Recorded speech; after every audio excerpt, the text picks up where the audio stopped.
Chapter 288. Because the Japanese samurai suddenly attacked the port of Tianjin, Yang Qindong's so-called crime of disobeying the imperial edict was not pursued. Since they had already made their move, there was no point in asking the Duke of Loyalty to make any more promises. The Yang village quieted down. Yang Qindong was his own teacher at the Yang Academy. From time to time he would interact with the students and discuss some problems that people could not solve at that time. When he returned to the inner courtyard of the Yang village, he interacted with the several madams, thinking of ways to create the next generation. In contrast to Yang Qindong's leisure, the commander-in-chief in the capital, Shiheng, was so busy that his feet did not touch the ground. The emperor only gave him 3 days to gather 50,000 soldiers and send them to Tianjin. However, most of these soldiers had not undergone systematic training. Most of them came to the military camp on the basis of their hot-bloodedness. Many of them were even influenced by Yang Qindong and joined the army. However, it would be very difficult for these people to win a battle. After Shiheng returned to the army, he issued the order to prepare for war and allowed everyone to take the initiative to sign up. The result of this action could be said to be the result of breaking his heart. According to the amount of money Zhu Qiyu had given them, the number of new recruits this time was close to 200,000. However, when the order to prepare for war was issued, there were not even 5,000 people who took the initiative to sign up. Looking at the statistics, Shiheng said angrily to his subordinates, "Since they don't take the initiative to sign up, then force them to do it. As for how to do it, you can decide for yourselves. In short, at this time tomorrow I want to see 50,000 soldiers ready to go to war." After throwing these words to his subordinates, Shiheng went straight to the Ministry of Justice. Kimura Yoshida and Ikigami had escaped and even disappeared without a trace. However, the previous envoy Aoki Yuki was still caught by the genie guards and was now locked up in the prison of the Ministry of Justice. Shiheng came to see Aoki Yuki to get more information, such as how many soldiers Japan had sent this time, who was the commander, and what his personality was like. One had to say that Aoki Yuki was rather unlucky. First, he failed to assassinate Princess Ohara Junko, and then Yang Qindong found an opportunity to accuse him of disturbing the peace of the capital and assassinating an important official. After which, he was arrested by the Bureau of Rights and imprisoned for several months. Finally, Kimura Yoshida appeared and rescued him. But in just a few days he was caught again. He had nothing to say except for lamenting his bad luck. Not only did he accept his fate, but he also didn't know what to say when faced with the torture tools of the Ministry of Justice. He really didn't know anything about the sudden appearance of the Japanese army in Tianjin, or how many people had come or who the general was. Faced with all kinds of torture instruments that he could not name, although he was extremely afraid, he still did not say the answer that Shiheng wanted in the end. It seems that he really doesn't know. Shiheng personally saw the scene of Aoki Yuki being tortured. Aoki Yuki only shouted that he was wronged and fainted twice, but he still didn't say anything valuable. He couldn't help shaking his head angrily and said, "Forget it. Since that's the case, it's useless to keep this person alive. Just kill him and let the army use him as a sacrifice." Normally, when two countries go to war, envoys are not to be killed. However, Japan went to war without declaring war, and Aoki Yuki did not appear as a true envoy, so even if he was killed, it would still be reasonable. Just after Shiheng said this, Aoki Yuki, who was still a little dizzy, suddenly shouted loudly, "No, you can't kill me. I know that an important person of our Japanese royal family is in the capital of the great Ming dynasty. I know it." Is there such a thing? Originally, Qin Haodong didn't expect to scare him. He just wanted to kill him to boost the morale of the army. He didn't expect that he would force out such a big news. Thinking that if he could find this important member of the royal family, he could not only learn more about the movements of the Japanese army, but also make the enemy hesitate to attack. Shiheng's eyes suddenly lit up. He strode to Aoki Yuki and said, "Tell me, who is that person? Where is he now? I need to rest. I need someone to treat me. Otherwise, I won't say anything even if you kill me." Aoki Yuki took this opportunity to put forward his condition. Aoki Yuki had been injured twice. If he was not treated at this moment, he would bleed to death. Although Shiheng wanted to know immediately, he knew that sometimes the will of a dying person could not be measured by ordinary means. He nodded immediately. "I can ask someone to treat you right away. I can also give you good food and drink. I can even promise to let you continue to live. But remember, if you don't say his name and dare to play tricks on Marquis, I promise that you will beg for death." Come on, take him to be treated." Aoki Yuki finally survived. And as Shiheng said, he ate well, drank well, and even had a good sleep. But early the next morning when he just opened his eyes, he found Shiheng standing in front of him in a suit of armor. From this, it could be seen that Shiheng was already impatient. After seeing Aoki Yuki open his eyes, his voice immediately sounded in his ears. Marquis, whether you have rested well or not, and whether you want to say something or not, I only want to tell you one thing. I'll only tell you one thing. You have 10 breaths of time to tell me the identity and hiding place of that person. Otherwise, I'll kill you with a swing of my blade. After saying this with a cold face, Shiheng pulled out his sharp waist saber and slowly moved it toward Aoki Yuki's neck. As he moved closer, he said, 10, 9, 8, 7. Cold sweat immediately flowed down Aoki Yuki's neck. He could feel that the other party wasn't just scaring him. He really wanted to kill him. At the same time, he began to think rapidly in his mind whether he should tell the other party that Junko was the princess. 3, 2. When he counted to 2, Aoki Yuki's body trembled. It was better to live than to die. Although he didn't know if he could survive after telling the other party if he didn't say it, he was sure that he would die right now. Even if he could only live a little longer, it was still a glimmer of hope. He immediately shouted, I'll tell you, I'll tell you. She is the daughter of our emperor, Princess Junko Ohara. She is now in the Yang family manor. The army in the capital was gathering, and all kinds of useful information flew to Yang Qindong's desk like snowflakes. Yang Qindong shook his head when he saw that the 50,000 soldiers had already been selected. Most of them were poor soldiers who couldn't afford to send money to the Baihu and Qianhu because they didn't have the money or power to send them to the front lines. When two armies fought, no matter how good the timing, location, and people were, there was one thing that was more important, and that was the morale of the soldiers. If one didn't have this, no matter how many soldiers they had, they were likely to lose the battle. Fortunately, the opponent this time wasn't the real Japanese army, but the Yang family navy led by Gao Xiong. They must be anxious because of the lack of manpower, and these 50,000 soldiers were sent to their doorstep. Of course they wouldn't reject them. Pass this information to Commander Gao. At the same time, tell him to capture as many prisoners as possible. These people don't have any complicated backgrounds and they are all useful people. Yang Qindong said to Tiger's Mane, and then handed over a stack of information. Young master, this time Commander Gao will be very happy. Tiger's Mane thought that if they could capture these able-bodied men, it would greatly alleviate the problem of the lack of young men in Chichen City. He couldn't help but smile and say, yes, he will be happy for a while. Yang Qindong also nodded with a smile on his face. Since they were forced to be selected, then those who had a little bit of background and even those who were rich wouldn't be included. This time Shiheng did a good thing and gave him so many good soldiers. Just as he thought of Shiheng's name, Yang Wu's voice came from outside the study room. Young master, there is a large group of people outside the manor.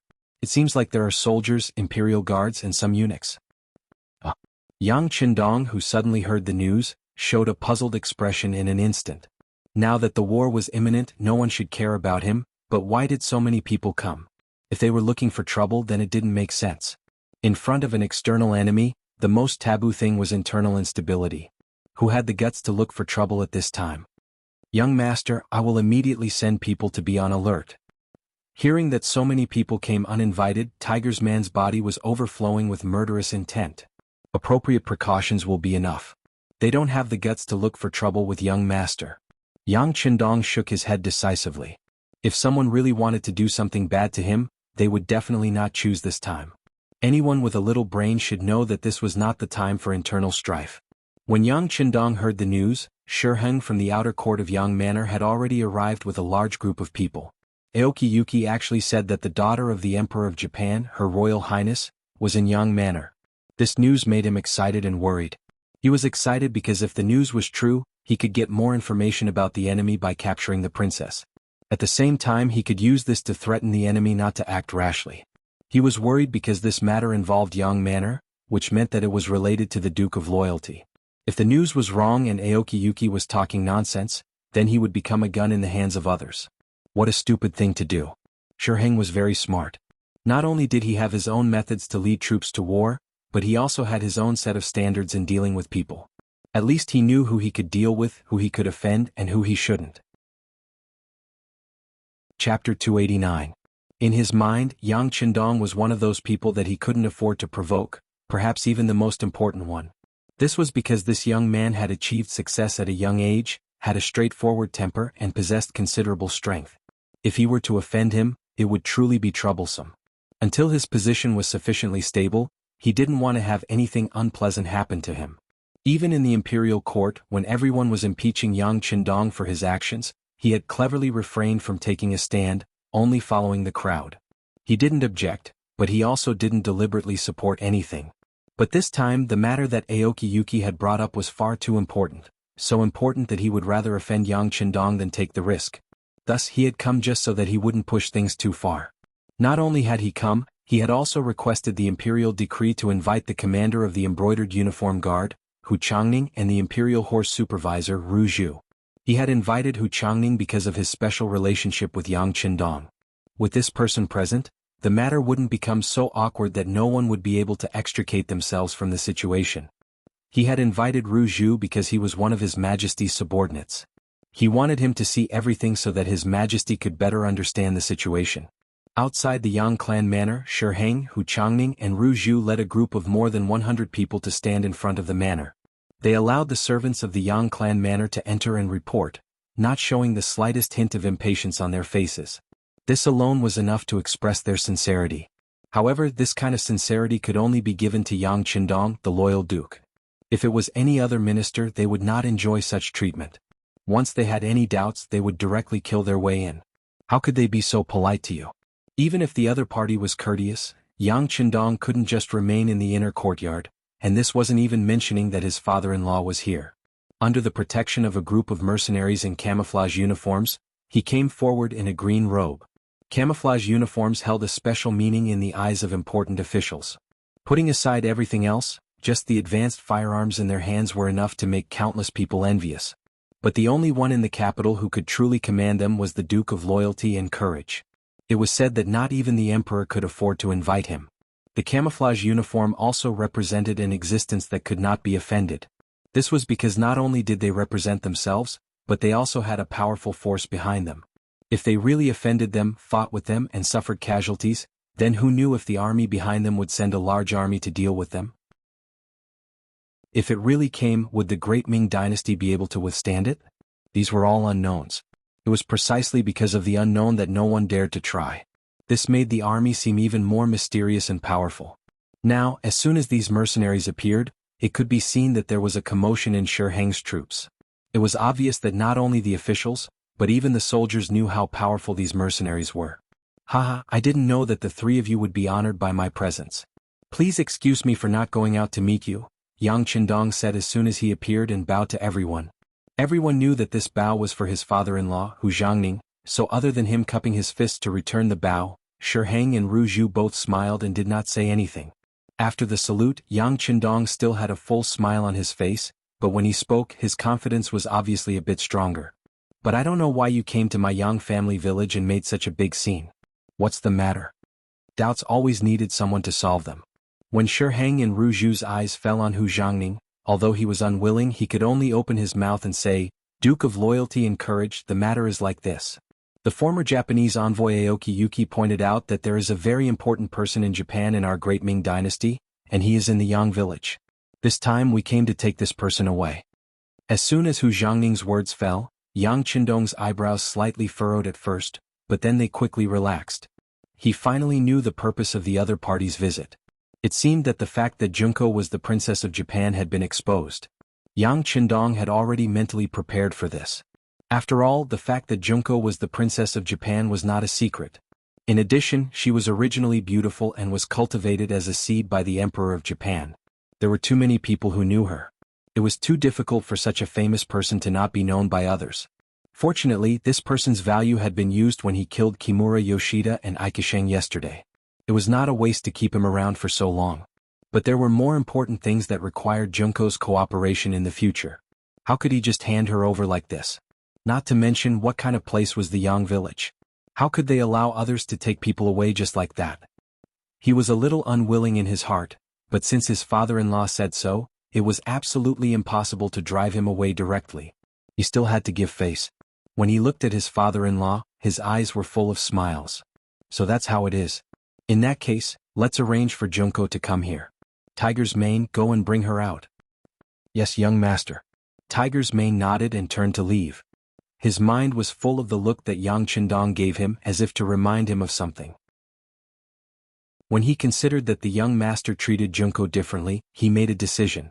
That was to tell Junko everything, at least let her be mentally prepared first. As for whether she was the princess of Japan or not, it was not a problem that he needed to consider at all. Tiger's Mane left to find Junko, and Yang Chendong waved his hand. Yang Wu and the others immediately placed a large table here, and someone served tea and 4 stools as if they were here to entertain guests. On the surface, Yang Chendong seemed to welcome the arrival of Hu Jiangning and the others, but the way he treated them outside the door fully expressed the displeasure in his heart.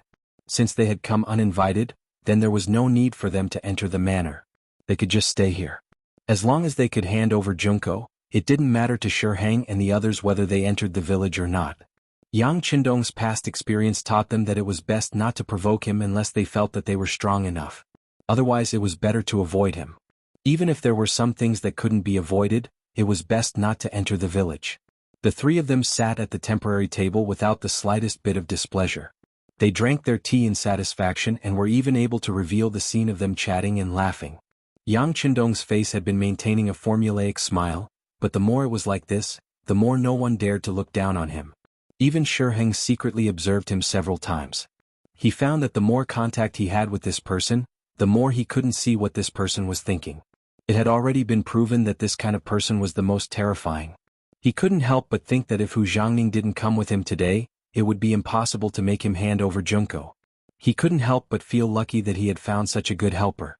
In the Yang family academy, Junko, who was still in class, was called out by Tiger's Mane. She opened her beautiful eyes, blinking and looking very puzzled, but her heart was like a drum being beaten by a heavy hammer, completely not as calm as she looked on the surface. Kimura Yoshida and Ikigami were dead, killed by her. Although there was no movement afterward, Junko had always been worried about being suspected. After all, she was the person who went to the basement and knew the existence of these 2 people. She didn't know whether Yang Chendong had told others who was in the basement. If he did, it would be better, at least everyone would be suspected. However, if he was the only one who was told, then there was really no way to escape from it. Junko looked innocent. Tiger's Mane had to say something, because this was originally the young master's hint. "Miss Junko, please come with me. There are many people outside the village saying that they are looking for you, and that you have another identity." After saying this, Tiger's Mane didn't look at Junko at all. From a certain point of view, he had already determined that there was something unusual between her and the young master, so she was an existence that he absolutely couldn't offend. Tiger's Mane then turned around and took the lead to leave, leaving Junko as if she was struck by lightning. Another identity? In fact, she should have thought about it. Her existence was not a secret in the upper class of Japan. Even if Kimura Yoshida and Ikigami knew about her, then it was inevitable that others would also know about her, so how could killing 2 people solve the problem? Now they came to find her, so what should she do? When the war between the great Ming dynasty and Japan began, her existence was originally a very good target to be used. Even if she was the leader, such a person would certainly not be let go. "Well, Miss Junko, why don't you go? Are you not feeling well?" After a few steps, Tiger's Mane found that there was no one behind him, so he turned around and asked with concern. "I'm not feeling well." It seemed that she was reminded by Tiger's Mane, or maybe it was a targeted hint. Junko suddenly covered her stomach and said, "Oh, I don't know what's going on. My stomach hurts." "Hurts? Is it serious? I'll immediately find a doctor for you." Tiger's Mane's face was nervous, but his eyes were actually filled with appreciation. This woman was not stupid. At least she knew what was called a donkey going down a slope. Outside Yang village, after about the time it takes to burn a stick of incense, Tiger's Mane came out again. Shiheng and the others immediately noticed that when this person appeared, there was no one else around him. For a moment, they couldn't help but look at Yang Chendong doubtfully. Their eyes seemed to be questioning him. In this regard, Yang Chendong was too lazy to look at them. He still sat there and casually drank tea, completely ignoring the 3 people's 6 eyes. Hu Jiangning was his father-in-law. He would respect him and he must respect him. But this did not mean that he had to unconditionally retreat in the face of anything. This time, allowing the 3 people to sit here and drink tea was already giving enough face, at least if they wanted to ask him for help. That was a fool's dream. Okay, since Duke of Loyalty said so, this old man will naturally believe it. Hu Jiangning of course knew where to turn. This time he came personally to give face to Shiheng. As for whether this matter would succeed or not, it was not something he should worry about. Hu Zhangning got up and looked like he was about to leave. Ru Zhu looked at the side and gritted his teeth. This was clearly Yang Qindong and Hu Zhangning in cahoots. He could only look at Shi Heng and said, "Wuxia, you see, fine, since Duke of Loyalty is the guarantor, then Marquis will naturally believe it. Sorry to bother you this time." Shi Heng was a smart person. After knowing that this matter was impossible, he immediately backed down. One was the famous Duke of Loyalty, the other was the eldest son of the Minister of the Ministry of Rights who served several emperors. Which one of them was easy to deal with? Now his main task was to prepare troops to support the Tianjin garrison. As long as this battle was won, it would establish his position and strengthen the army. At that time, if there was a chance, he would have some strength to compete with Yang Qindong. So what if he backed down now? What's more, if this Miss Junko was really a princess of Japan, it would be a good thing to let her stay by Yang Qindong's side. She would be a cannon that would explode sooner or later. Shi Heng had his own thoughts, so he went along with the conversation. Ru Zhu knew that it was impossible for him to get anything out of this. But today he hit a wall here, so he remembered this grievance in his heart. One day he would definitely return it. At that time he would let Yang Qindong know that a eunuch like him could not be offended. Everyone left. Originally they wanted to take Junko away, but because Yang Qindong acted shamelessly, they did not even see her. It seemed that the thunder was big but the rain was small. But that was not the case. The words Shi Heng said when he left were actually a trap set by the sixth young master. The words Duke of Loyalty had already damaged the relationship between Yang Qindong and Junko. If this person was really a princess of Japan, then he would have to bear all the consequences. This seemingly unintentional sentence was, in fact, a sharp blade was hidden in it. If it were someone else, they would naturally be worried at this moment, but in Yang Qindong's eyes, this was not a problem at all. The reason why Shi Heng did not make things difficult for him now was that he wanted to wait until he was stronger. But he did not know that as time passed, the expansion of the Yangtze's new army was much faster than the growth of the Ming dynasty's army. In other words, the longer the time passed, the bigger the gap between the two sides would be. At that time, how could Yang Qindong be afraid of Shi Heng? Not to mention there was already a chance to deal with him. Inform Regiment Commander Gao to make preparations in the Tianjin garrison. We must serve our commander-in-chief comfortably. Tiger's Mane certainly understood what comfortably meant.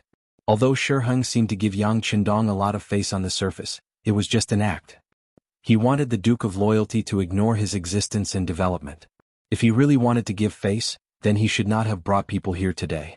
He should have just sent someone to ask and go through the motions. But he did not do that. Instead, he brought a lot of people here, which already proved that he regarded Yang Qindong as his opponent. More importantly, both sides relied on the military. Even so, how could they get along with each other in harmony? With his shameless methods, Shi Heng naturally could not complete the fact that he had an extra bargaining chip in his hand. But he was not discouraged, or it could be said that he did not have much hope in the matter of Junko. In his view, when two armies confronted each other, it was a competition of strength.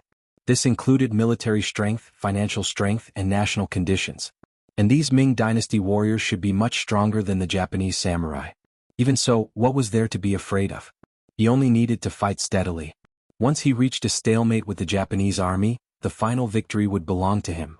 So after returning to the capital, Shi Heng did not show any displeasure. He still followed the previous plan to prepare provisions, uniforms, and weapons for the 50,000 soldiers who were about to set out. While Shi Heng was making all the preparations, Gao Xiong was also making preparations at the Tianjin garrison port. Today was the day Shi Heng set out with the army from the capital. Gao Xiong also received the order from the sixth young master to serve the commander well. This time, the person who came with Gao Xiong from the sea to Tianjin garrison was Battalion Commander Nie Tong.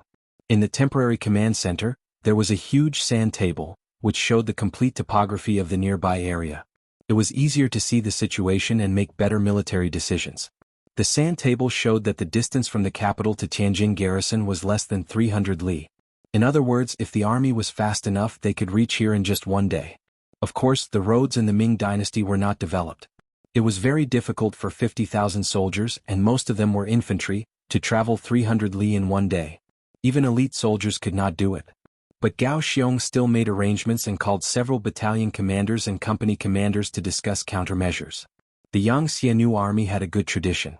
Before the battle plan was decided, everyone had the right to make suggestions.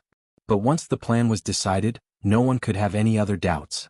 There was only one thing to do, and that was to carry out the plan with all their strength. Today, as usual, everyone put forward their own suggestions. Led by Battalion Commander Nie Tong and 2 company commanders, they suggested to set up an ambush in the Langfang between the capital and Tianjin garrison. They would first give the enemy a heavy blow and break their morale. The Langfang was only 40 li away from the capital and 60 li away from Tianjin garrison. It was closely connected to the 2 places, giving it a unique position. It was also a place that one had to pass through to reach Tianjin garrison from the capital. Nie Tong and the others had chosen this place for the first battle. It could be seen that they had put a lot of thought into it. However, Gao Xiong vetoed this plan. In his words, since everyone could see that the Langfang was such an important place, how could Shi Hing not know? How could he so easily fall into this trap? Since they could not set up an ambush in the Langfang, Nie Tong asked, "Commander Gao, are we going to fight the great Ming army in Tianjin garrison?"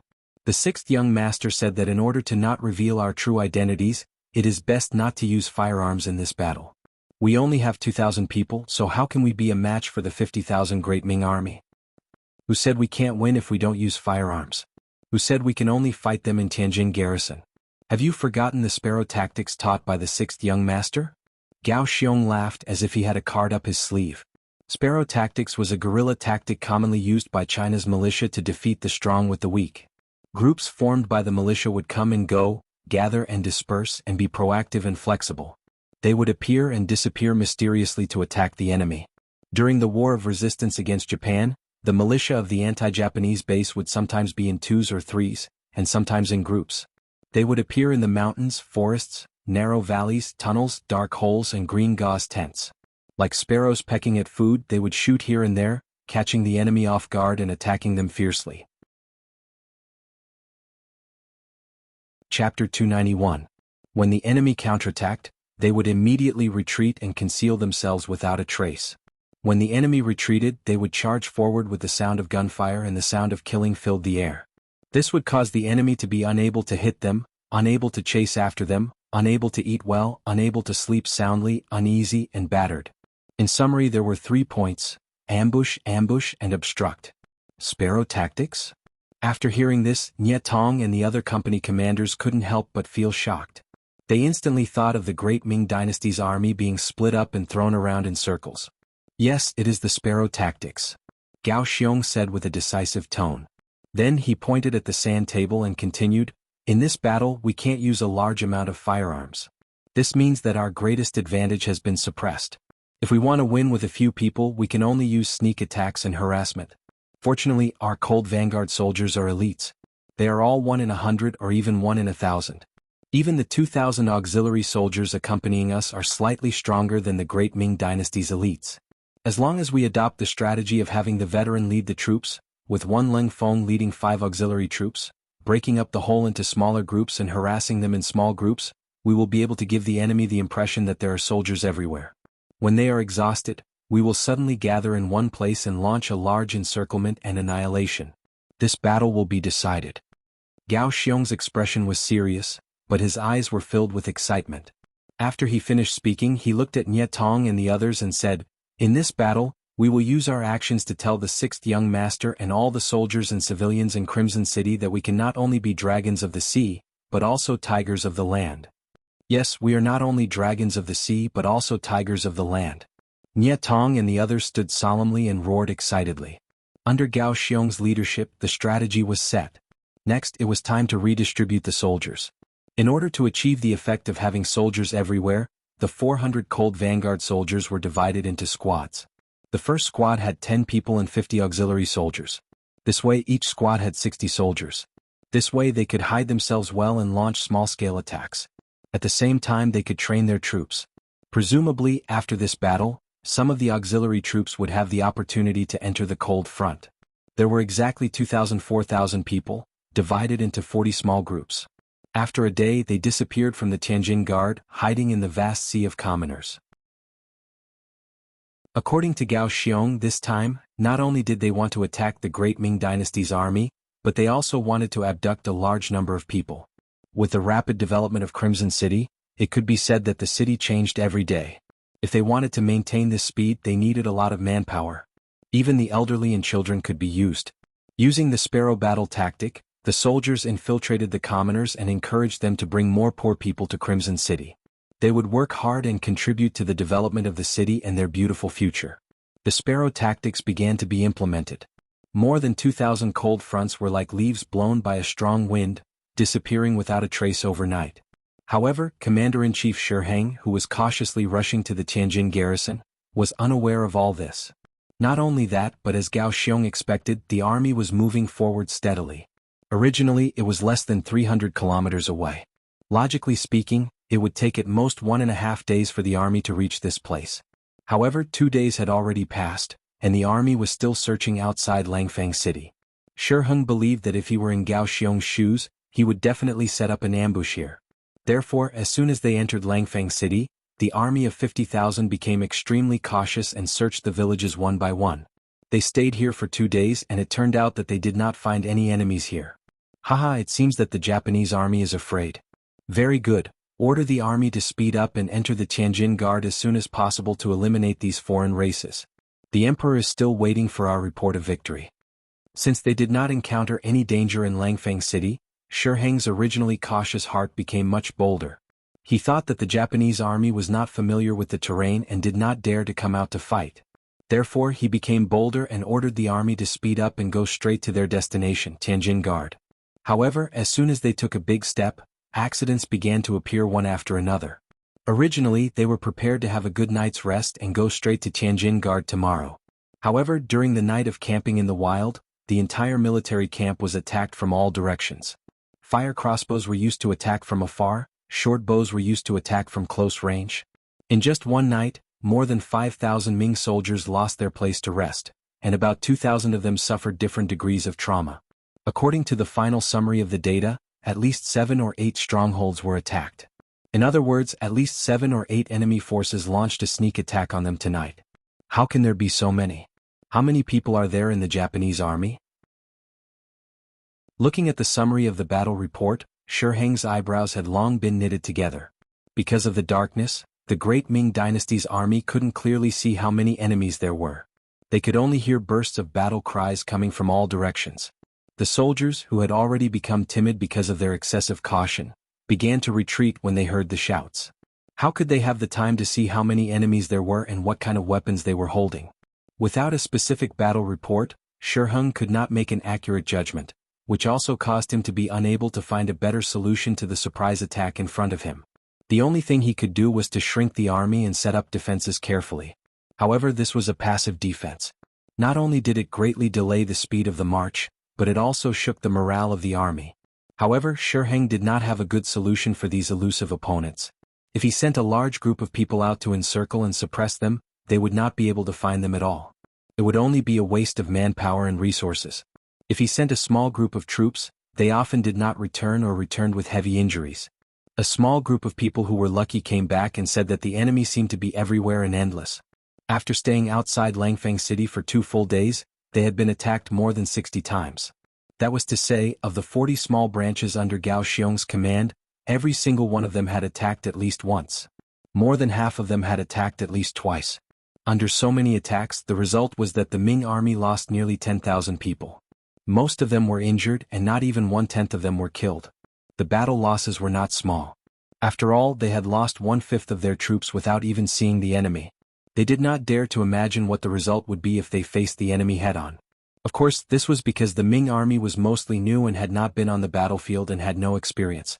However, the most important factor was the flexibility, speed, and stealth of the sparrow battle. That feeling of being everywhere, yet unable to be touched or found was extremely annoying. We can't wait here any longer. We need to go to the Tianjin garrison. Pass down the order, the army is to set out. The head and the tail are to line up and set out in a long snake formation. However, if one group is attacked, the other groups do not need to ask for reinforcements. Shi Heng rubbed his dizzy head. His tone was filled with a trace of helplessness and frustration. When his subordinate heard this military order, he asked with a trace of hesitation, "Commander-in-Chief, how should we deal with the injured?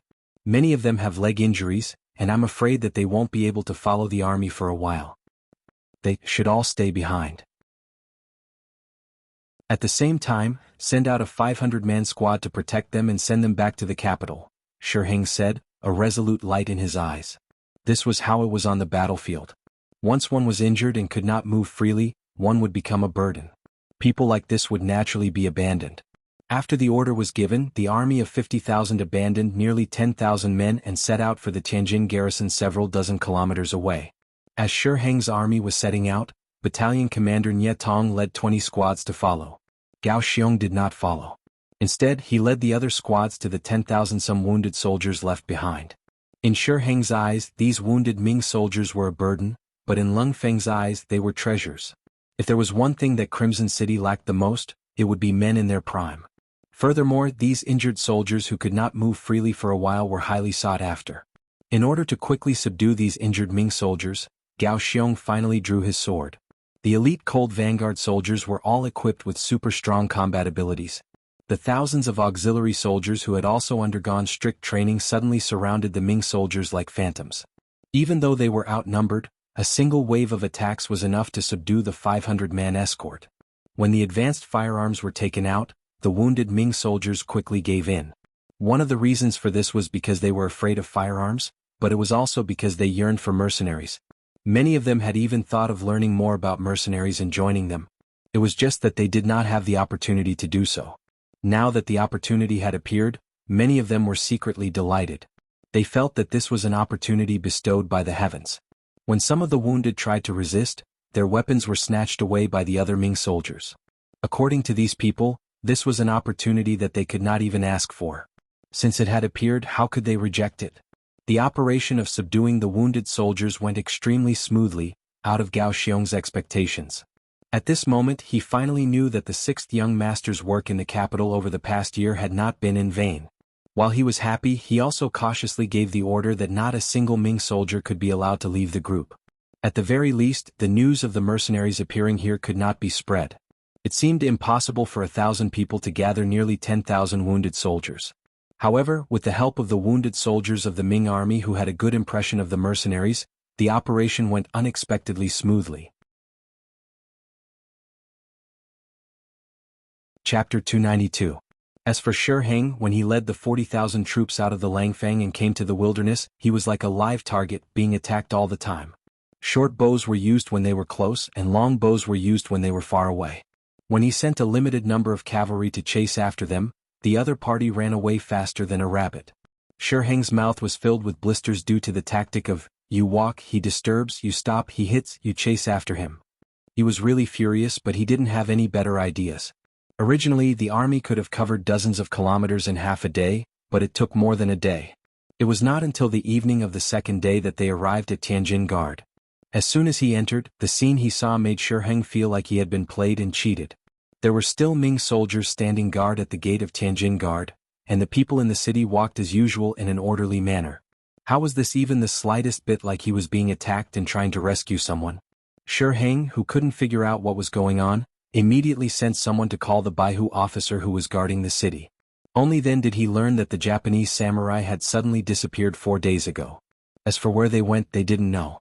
They had also sent a fast horse to the capital to inform about this matter. However, it was obvious that something had happened to the fast horse. Otherwise, it would have run into Governor Shi Heng, who was hurrying over. Ran away? Disappeared? Shi Heng did not think about why he did not encounter a fast horse on his way here. He was now thinking about why the Japanese samurai had disappeared. Could it be that they could really fly into the sky and hide in the ground? Did you search the city? Since he had already entered Tianjin Guard and ensured the safety of this place, his mission could be considered a success. Next, he had to consider how to expand the results of the battle. At least, he had to catch some Japanese samurai, preferably alive, and bring them back to the capital as prisoners of war. In this way, his position in the army would be more stable. No.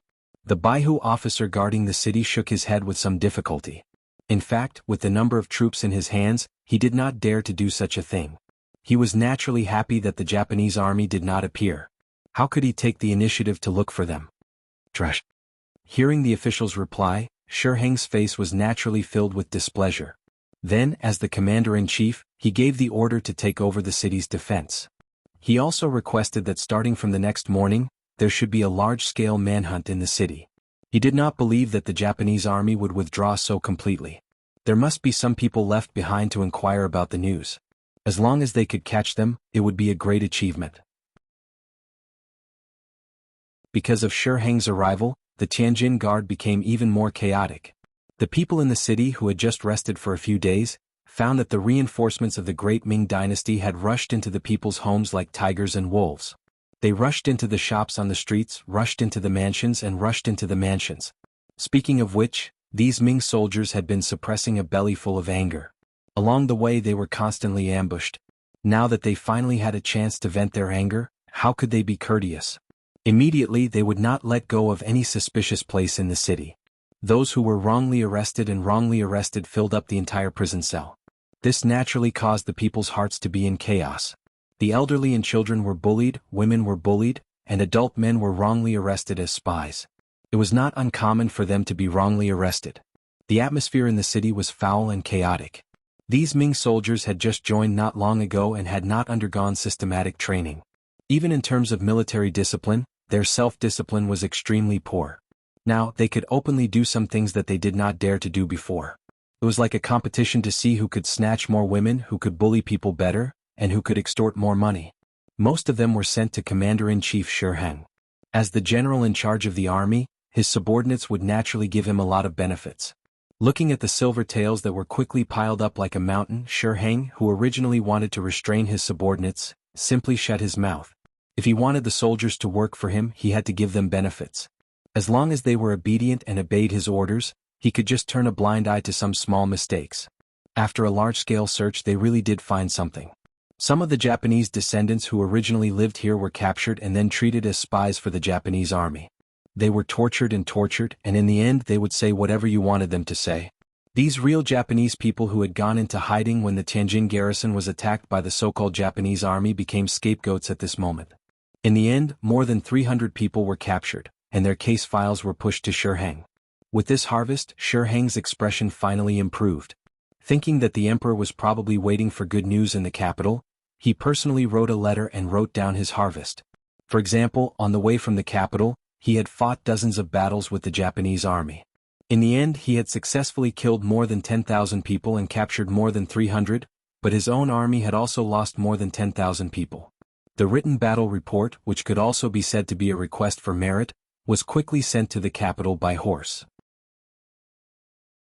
He continued to abuse his power in the Tianjin garrison, waiting for the emperor's reward.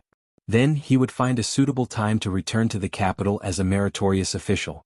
Although the Japanese army had not been found, the silence of the past few days had given Shi Heng the idea that all the enemies had fled. Moreover, he was defending the city this time, so he was not afraid of a small group of enemy sneak attacks. Presumably there was no chance.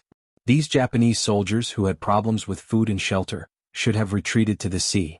After all, they had come from afar, and without sufficient supplies, they could not stay in a foreign country for too long. In order to allow the Japanese troops to retreat, Shi Heng even intentionally ignored the defensive line at the port outside the city. He only sent less than 100 Ming soldiers there and ordered that once the Japanese troops appeared, they were not to fight them head-on, but to retreat. They only needed to watch from afar and report back what happened. On the second night after Shi Heng entered the Tianjin garrison, the Japanese army really did appear. It was impossible to hide their vast army, and they were discovered the moment they appeared. The 100 Ming soldiers were extremely obedient and quickly withdrew. They watched as more than 10,000 people entered the harbor and then left on ships that had appeared at some point. When Shi Heng learned that the Japanese army had retreated, he was naturally overjoyed. Although the process of this battle was difficult and complicated, so much so that he didn't really manage to eliminate the enemy once from the beginning to the end, the result was good. Their army retreated, and his mission could be considered completed. He could finally report to the emperor. Full of joy, Shi Heng immediately had someone write a report of the victory. He wanted to tell the emperor and the officials in the court the good news as soon as possible. At the same time, he wanted to take this opportunity to publicize his achievements and take advantage of the opportunity to obtain some benefits. In the Great Ming, the Loyalty Guild was not the only one who fought. Shi Heng could also do the same. Then he sent out soldiers to take the more than 300 real Japanese people who were stationed in the Great Ming dynasty in prison wagons, and then 1,000 soldiers marched back to the capital. According to Shi Heng's intention, everywhere he went, he had to announce it with great fanfare, as if he was afraid that others would not know what he had done. The report of the victory was sent in advance. Without Gao Xiong stopping it, the road was smooth. In just one night, the news reached the capital. When Zhu Qiu, the emperor in the imperial palace, heard the news, he was naturally overjoyed and applauded. This time Shi Heng had defeated the Japanese army. The significance of this was not as simple as winning a battle. More importantly, through this battle, as the emperor, he had also gained a reputation for being able to recognize people and use them well. This greatly stabilized his position as the emperor, and it also greatly weakened the influence of the loyalty duke in the military and in the hearts of the people. If one day he stabilized everything, he would not have so many concerns when he wanted to take action against the meritorious officials. After the officials heard the news, they were both happy and sad. Naturally, those who were happy were those who supported the emperor and those who were on good terms with Shi Heng. It had been like this for generations. Only when the military was stabilized, other things could be done easily. Only then would they have the confidence to do things and be able to do better. There were not many officials who were sad, only a few. For example, the Minister of Rights, Hu Chang, the Left Assistant Minister, He Wenyuan, the Minister of Personnel, Wang Ji, and the Left Assistant Minister of Justice, Su Yozhen. They were either openly or inwardly on Yang Qindong's side. Originally, they thought that the naval invasion of the Japanese army would not be so easy to solve. In the end, they would even need the loyalty duke to come forward. But now Shi Heng had been captured so easily. In this case, Yang Qindong's influence would be greatly weakened. Even when they wanted to take action against this person in the future, they would have fewer concerns. Yang Qindong did nothing. After defeating Wala, he handed over all his military power and stayed in the Yang family manor, teaching and educating people. He rarely came to the capital. But his influence in the military and in the hearts of the people had always been great. The name of the god of war was well known throughout Qianletong. It seemed that as long as he took action, there was nothing that could not be solved. Now that there was a substitute, it was no wonder that those who cared about him were so anxious. In contrast to the worries of others, Yang Qindong was much calmer. Even when he heard the news from Shi Heng, his expression remained the same. He stood in the room in the main hall and watched Hu Yen, Qiao Yin, Lady Xiang and seventh sister play mahjong. The immortal abode still had many programs to arrange. Lady Shui remained there and seventh sister Yang Duo took her place. Even if seventh sister did not come out as a substitute, there were still backup players. For example, Junko. Even though there were enough people, she still sat obediently to the side. From time to time, she would pour tea and water for everyone, appearing very obedient. Chapter 293. Ever since Shi Heng and the others came to the Yang village to ask for her and were rejected by Yang Qindong, Junko recognized one fact. In the following days, unless she could return to Japan safely, she must be protected by Yang Qindong. This fact immediately changed Junko's mentality. Her original idea of talking to him as an equal had long been thrown out of her mind. Now, she seemed to have become a sensible maid, giving people the feeling that she was very well behaved. Junko showed this obedient side of her very well. She often left her shadow in the places where Yang Qindong appeared most often. By doing so, not only could he please Yang Qindong, but he could also please the madams. During these days in the Yang village, Junko could see that there were not many people who could influence the East Marshal, but the wives seemed to be able to do it. Therefore she completely put down her pride and tried her best to please him. Junko was young and very beautiful. Yang Qindong seemed to take good care of her in the past. On this point, the first wife, Hu Yen, and the second wife, Qiao Yin, had already communicated with each other. Marrying Yang Qindong was tantamount to falling into a nest of happiness. This was not only reflected in the aspects of food and clothing, but also in the way of thinking. For example, after marrying Yang Qindong, she didn't have to be like other women who didn't go out of the house when they had nothing to do. Usually, she would just stay in her small courtyard and wait to take care of her husband and teach her children. This way of doing things, who knew how many talented women's aspirations had been destroyed because of it, eventually making them mediocre and ordinary. This might also be a kind of sorrow for women in a male-dominated society. They were destined to be men's accessories and dependents. Most of them looked like they didn't know how to live without their husbands. All of this, in Yang Qindong's eyes, was completely different. Even if you become Madame Yang, it won't stop you from doing other things.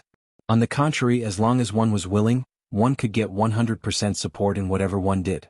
Even if one wanted to go out to play or spend money, no one would stop them and no one would say anything. There was also no supervision and questioning from the in-laws. In modern terms, this was the absolute liberal party. No one would say what one should or should not do after marriage. No one would interfere with one's freedom. No one would even ask when one wanted to have a child. Even now, this was what many women hoped for in their hearts. After all, people liked freedom. Wouldn't it be better to play and see more while one was still young? Speaking of children, none of the 4 wives had gotten pregnant so far. This was also deliberately done by Yang Qindong. Including Hu Yan, she was now less than 20 years old. She was definitely a young girl in today's society. Yang Qindong admitted that it was too early to have a child at such a young age. He remembered that he once accidentally read a book that said that the best age for women to give birth was 22 to 27 years old. Even if it was for the health of his wives, he decided to wait. Yang Qindong gave his wives enough freedom and care. In return, they would naturally think of their husbands. Take Junko's matter for example. After Hu Yan and Xiaoyin discussed it, they decided to help the 2 of them.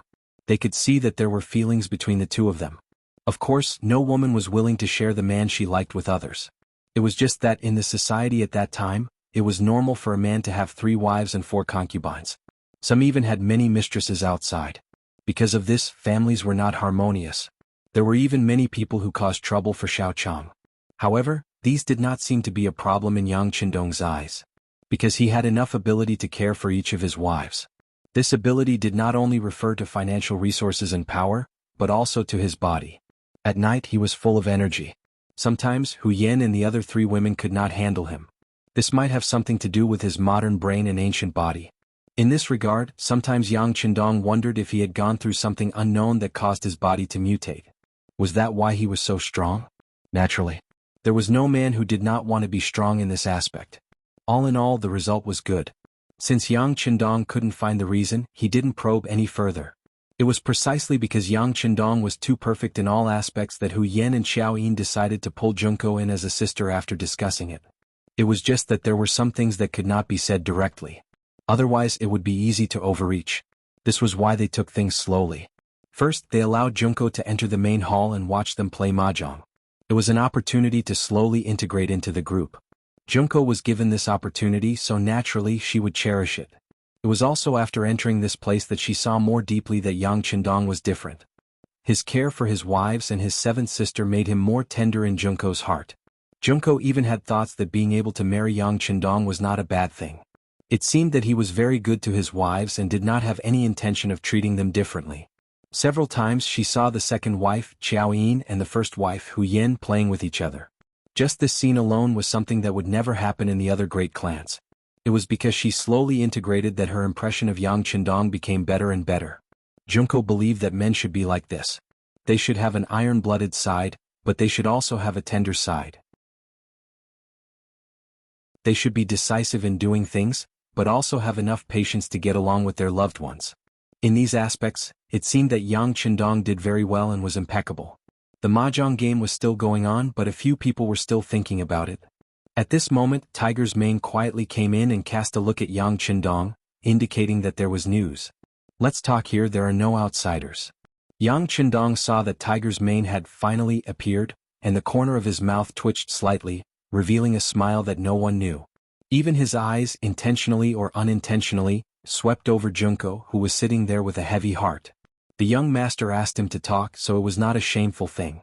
After a little hesitation, Tiger's Mane bowed his head and respectfully said, "Young master, there is a battle report from the front. Commander Shi Hung led the army to defeat the Japanese army and has driven them back to the sea." A fruit plate full of melon seeds and peanuts suddenly fell to the ground. Needless to say, all of this was naturally Junko's masterpiece. As the princess of the Japanese imperial family, she was naturally more concerned about the situation in the front than other people. Now that she knew the truth, how could she not panic? The fruit plate that suddenly fell to the ground happened to be at Hu Yan's feet. Almost without hesitation, she bent down to help clean up. While cleaning up, she said to Yang Qindong, "Rokaru, you know that we are playing mahjong here, but you still want to ruin our fun. Let's talk about business in the study." "Madam's order, I have to obey." Yang Qindong smiled and joked and then strode away. From beginning to end, he did not look at Junko as if the gaffe just now did not happen. In the main hall, Junko was absent-mindedly cleaning up the mess on the ground. The comforting voices of Hu Yan and the other women sounded, and even the 7th sister, Yang Duo, said that the war was originally a man's business, and they did not need to worry so much. The women did not know Junko's identity, so it was not wrong to say so. For this reason, Junko kept thanking them, but in her heart, she wondered if the defeat of the Japanese army had any impact on her father. What could she do? Although she did not know about the dispatch of troops this time, as the Princess of Japan of course, she still hoped that her country could win. In the study, Tiger's man talked about the details of the investigation by the Security Bureau, and even the reactions of some courtiers. For example, the deputy censor of the censorate, Dong Chunhua, even let people set off firecrackers at home, and the commander of the Genie Guard, Lu Gue, called a large group of subordinates to book a restaurant to celebrate. Don't worry about that, some people always like to be sad after joy. For these things Yang Qindong casually waved and put it aside. Then after a few breaths he said, in this way, arrange for Yang Bao to immediately print the news and spread the news of Shi Heng's victory, so that the people in the place where Yang Bao is present will know about it. Yang Bao? Spread the news? At this moment Tiger's man stared with a puzzled face. He really couldn't figure out why the young master wanted to cheer for Shi Heng. If you want a person to fall hard enough, then you have to raise him high enough, right? Yang Qindong's voice sounded like he was explaining, but it also sounded like he was giving advice. Oh, raise him to death.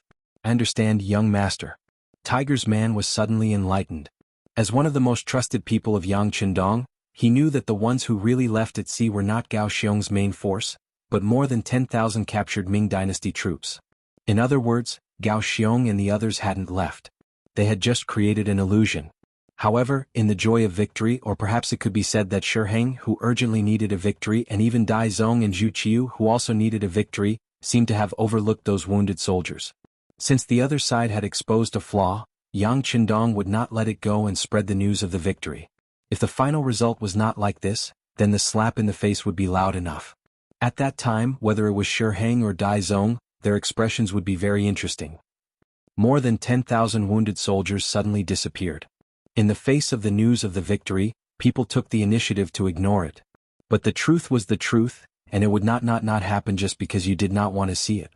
The Minister of War Ming hurried into the depths of the royal palace at the end of court the next day and saw Dai Zong and Zhu Qiu, whose face was still covered in joy. Chapter 294. May your majesty live for 10,000 years. After kneeling on the ground, Ming handed over a memorial that his subordinate had just handed to him. From start to finish, he didn't dare to raise his head to look at the emperor's expression. Official why do you have to be so courteous? Quickly rise. Zhu Qiu was in a good mood, so his attitude toward Ming was much more amiable than usual. But when he saw Ming kneel on the ground he was still shocked.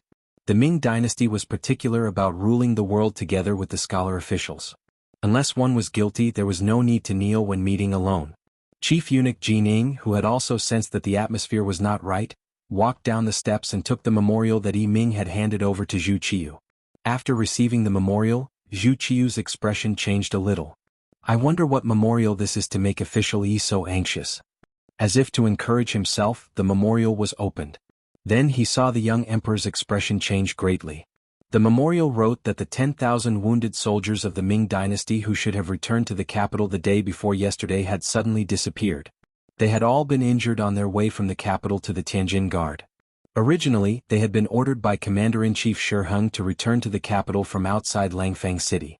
But there had been no news of them even now. In order to confirm this news, the Ministry of War had already sent out 5 groups of scouts on fast horses to search, but there was still no news. They wrote a memorial and sent it to Ming. After Ming received this conclusion, he didn't dare to be negligent. He hurriedly entered the palace to see the emperor. At this time his head was very low. He knew very well what this meant, how terrible the situation was, and how serious his dereliction of duty was. How could he dare to raise his head to look into Zhu Qiu's eyes? Plop. The memorial flew down from the throne room and hit Ming's head. Then Zhu Qiu's roar rang out. What the hell is going on here? 10,000 wounded soldiers, even 10,000 pigs can't have no news, right? Give us an explanation. Zhu Qiu's temper had always been good, and he rarely lost his composure in front of his subjects. But now he had no choice but to get angry. If the memorial was true, then not only had the Japanese army not disappeared, it was even approaching the capital. In other words, a second battle to defend the capital was about to begin. Her head was extremely low as she cursed Shi Heng from head to toe in her heart. If it wasn't for this person's desire for grandiose achievements, the Ministry of War wouldn't have been so careless. Now, nearly 10,000 wounded soldiers had disappeared into thin air, and the blame had fallen entirely on the Ministry of War and on his head. Listening to the Emperor's questions, Ming wanted to raise his head several times to say something, but in the end he didn't open his mouth. There was no way for him to explain such a thing. If he tried to explain himself, it would only make the Emperor even angrier. Search. Send everyone out. You must find these wounded soldiers. In addition, inform the military office of the 5 cities to increase the defense of the capital's gates to prevent any accidents. Zhu Qiu closed his eyes as he spoke. He had a bad feeling. The so-called victory of Shiheng might not be so real, and he might have been fooled. As if he had been pardoned, Ming repeatedly agreed and then crawled out of the hall. After he left the palace, the entire scout camp of the Ministry of War became busy. All the scouts who were still at home and those who could still move were sent out without exception. Not only the Ministry of War, but Ming also ordered Jining to ask the embroidered uniform guards and the Eastern faction guards to go out and search. These people were the best at finding clues from the smallest of clues. Immediately, the Ministry of War, the Eastern faction guards, and the embroidered uniform guards all began to work. With the cooperation of the 3 parties, they soon made a new discovery in the afternoon. In a low-lying area beside the official road from the capital to Langfeng, hundreds of burned corpses of Ming soldiers were found. After confirming that they were Shiheng's subordinates, they had escorted more than 300 Japanese prisoners of war back to the capital to be presented. Unexpectedly, a portion of them had died here. Needless to say, this was done by Yang Qindong's men. His goal this time was not only to create a tense atmosphere before the war, but also to stabilize his position and influence. At the same time, he wanted to use this opportunity to provoke a war between the Great Ming and Japan. Given the Great Ming's usual behavior and the influence of their belief in Confucianism, it was more difficult than ascending to the heavens to get them to take the initiative to go to war. Yang Qindong's ambition was to let all the Han people in the world stand at the peak of the world, to let all the Han people in the world receive the greatest respect and dignity. Naturally, Japan, which was very close to him, had long been included in his plans. However, he did not know how long it would take for the cold front to take shape and have enough people and a huge fighting force. Yang Qindong, who always had the mindset of seizing every minute, thought of this method. First, he would test the Japanese and see how strong they were. At the same time, he would weaken their strength and lay a solid foundation for his future conquest. In order to achieve this goal, a group of the 300 Japanese merchants and people in the Great Ming had to be released and let them return to Japan to spread the news. Naturally, these people would not be allowed to return to the Great Ming capital as prisoners of war. This was the reason for the Battle of Robbery. Originally, he wanted to win this battle without bloodshed. At most, he would let some of the Ming soldiers suffer some light injuries and temporarily lose the ability to fight. But to his surprise, the Ming soldiers in charge of escorting the prisoners were Shiheng's personal guards. They had actually dared to resist with all their might. Left with no other choice, Gao Xiong decided to kill them and deal with these stubborn soldiers. In the face of modern firearms, these so-called elites and personal guards were no different from paper. After cleaning up the battlefield, Gao Xiong stuffed a bow and arrow into the bullet holes in his body. Still unwilling to give up, he lit a fire to destroy the corpses. After that, Gao Xiong ordered his men to send the Japanese people to the sea. He also told them that it was the mercenaries who helped them this time. Gao Xiong would not let go of this opportunity to express his goodwill. This way it would be much easier for him to accept Japanese warships in the future. Once this scene was discovered, the news quickly spread back to the capital. At this moment, because of Yang Bao, the ordinary people in the capital also knew that Commander-in-Chief Shiheng had won a great victory. They were all excitedly discussing it, and their faces were filled with joy. Suddenly, the 12 gates of the capital were closed in advance, and it was announced that Japanese spies had entered the capital and needed to be rounded up. But there was no large-scale roundup. Instead, many Great Ming soldiers appeared below the city walls, and the soldiers of the 5 cities' warden's office could be seen everywhere on the streets of the capital. The atmosphere in the capital suddenly became tense. This was all because of Zhu Qiu's imperial decree. After learning that the Japanese prisoners of war had really been taken away, Zhu Qiu, who had been worried ever since he became emperor, ordered the defense of the capital to be tightened. At the same time, he ordered horses to leave the city and informed Shiheng that once the situation in the Tianjin garrison was stabilized, he should return to the capital to take charge of the situation. Shi Heng was the commander-in-chief of the army and was in charge of military affairs. He could be considered a veteran of the battlefield. Without him, Zhu Qiu truly could not rest easy. The horses galloped through the night and arrived at the Tianjin garrison early the next morning. At this time, Shi Heng's army was preparing breakfast, and it was not yet time to open fire. The commander-in-chief saw the messengers sent by the Bureau of Military Personnel. What? There are still remnants of the Japanese army? They might endanger the safety of the capital? Shi Heng had just put on a jacket and entered the main hall when he heard this shocking news. Yes, Venerable Commander-in-Chief. This is His Majesty's decree. The messenger nodded and took out an imperial decree from his bosom and respectfully presented it to Shi Heng. This was not an imperial decree, but it was a letter written by Zhu Qiu himself. On it was written that the capital was in danger and that the commander-in-chief should urgently return to the capital to take charge of the defense of the city. The urgency in the tone and sincerity in the words had already molded Shi Heng into a pillar of the country. As Shi Heng read this secret letter from one of the emperor's trusted aides, his heart trembled with excitement. This was the emperor's trust and reliance. He had made a few mistakes, but the emperor had not blamed him and had even spoken with such sincerity. How could he not do his utmost? Since this was the case, there was nothing more to say. He naturally had to return to the capital. As for the defense of the Tianjin garrison, let alone the fact that it seemed stable, even if it was still unstable, he couldn't care less. What could be more important than the emperor's trust? Right now, he wanted nothing more than to grow a pair of wings and fly back. In his urgent mood, Shi Heng ordered the army to quickly eat breakfast. An hour later, the army was to assemble. 2,000 men were to remain in the Tianjin garrison while the rest of the army was to return to the capital to rescue the emperor. Before breakfast was even ready, the order had already been given. The cooks hastily increased their firepower and managed to finish the food. Even so, many of the soldiers still hadn't eaten their fill. After just 2 bites, they set off for the Tianjin garrison, heading straight for the capital. Shi Heng was impatient. He wanted to use this matter to demonstrate his loyalty so that he could obtain the emperor's trust. However, he had neglected one thing, and that was his safety along the way. In other words, the 10,000-some Japanese army that had left the Tianjin harbor had caused Shi Heng to let down his guard. He believed that even if there were any remaining enemies, there wouldn't be too many. As a result, he had only been concerned with the speed of the army and had neglected the proper formation and defense. In order to show Zhu Qiu his loyalty, Shi Heng had led his 3,000 cavalry ahead of the rest of the army, leaving them far behind as they headed straight for the capital. He was still thinking about how happy the emperor would be when he received the report of the battle early in the morning and was able to enter the capital in the afternoon. Everything he had done would have been worth it.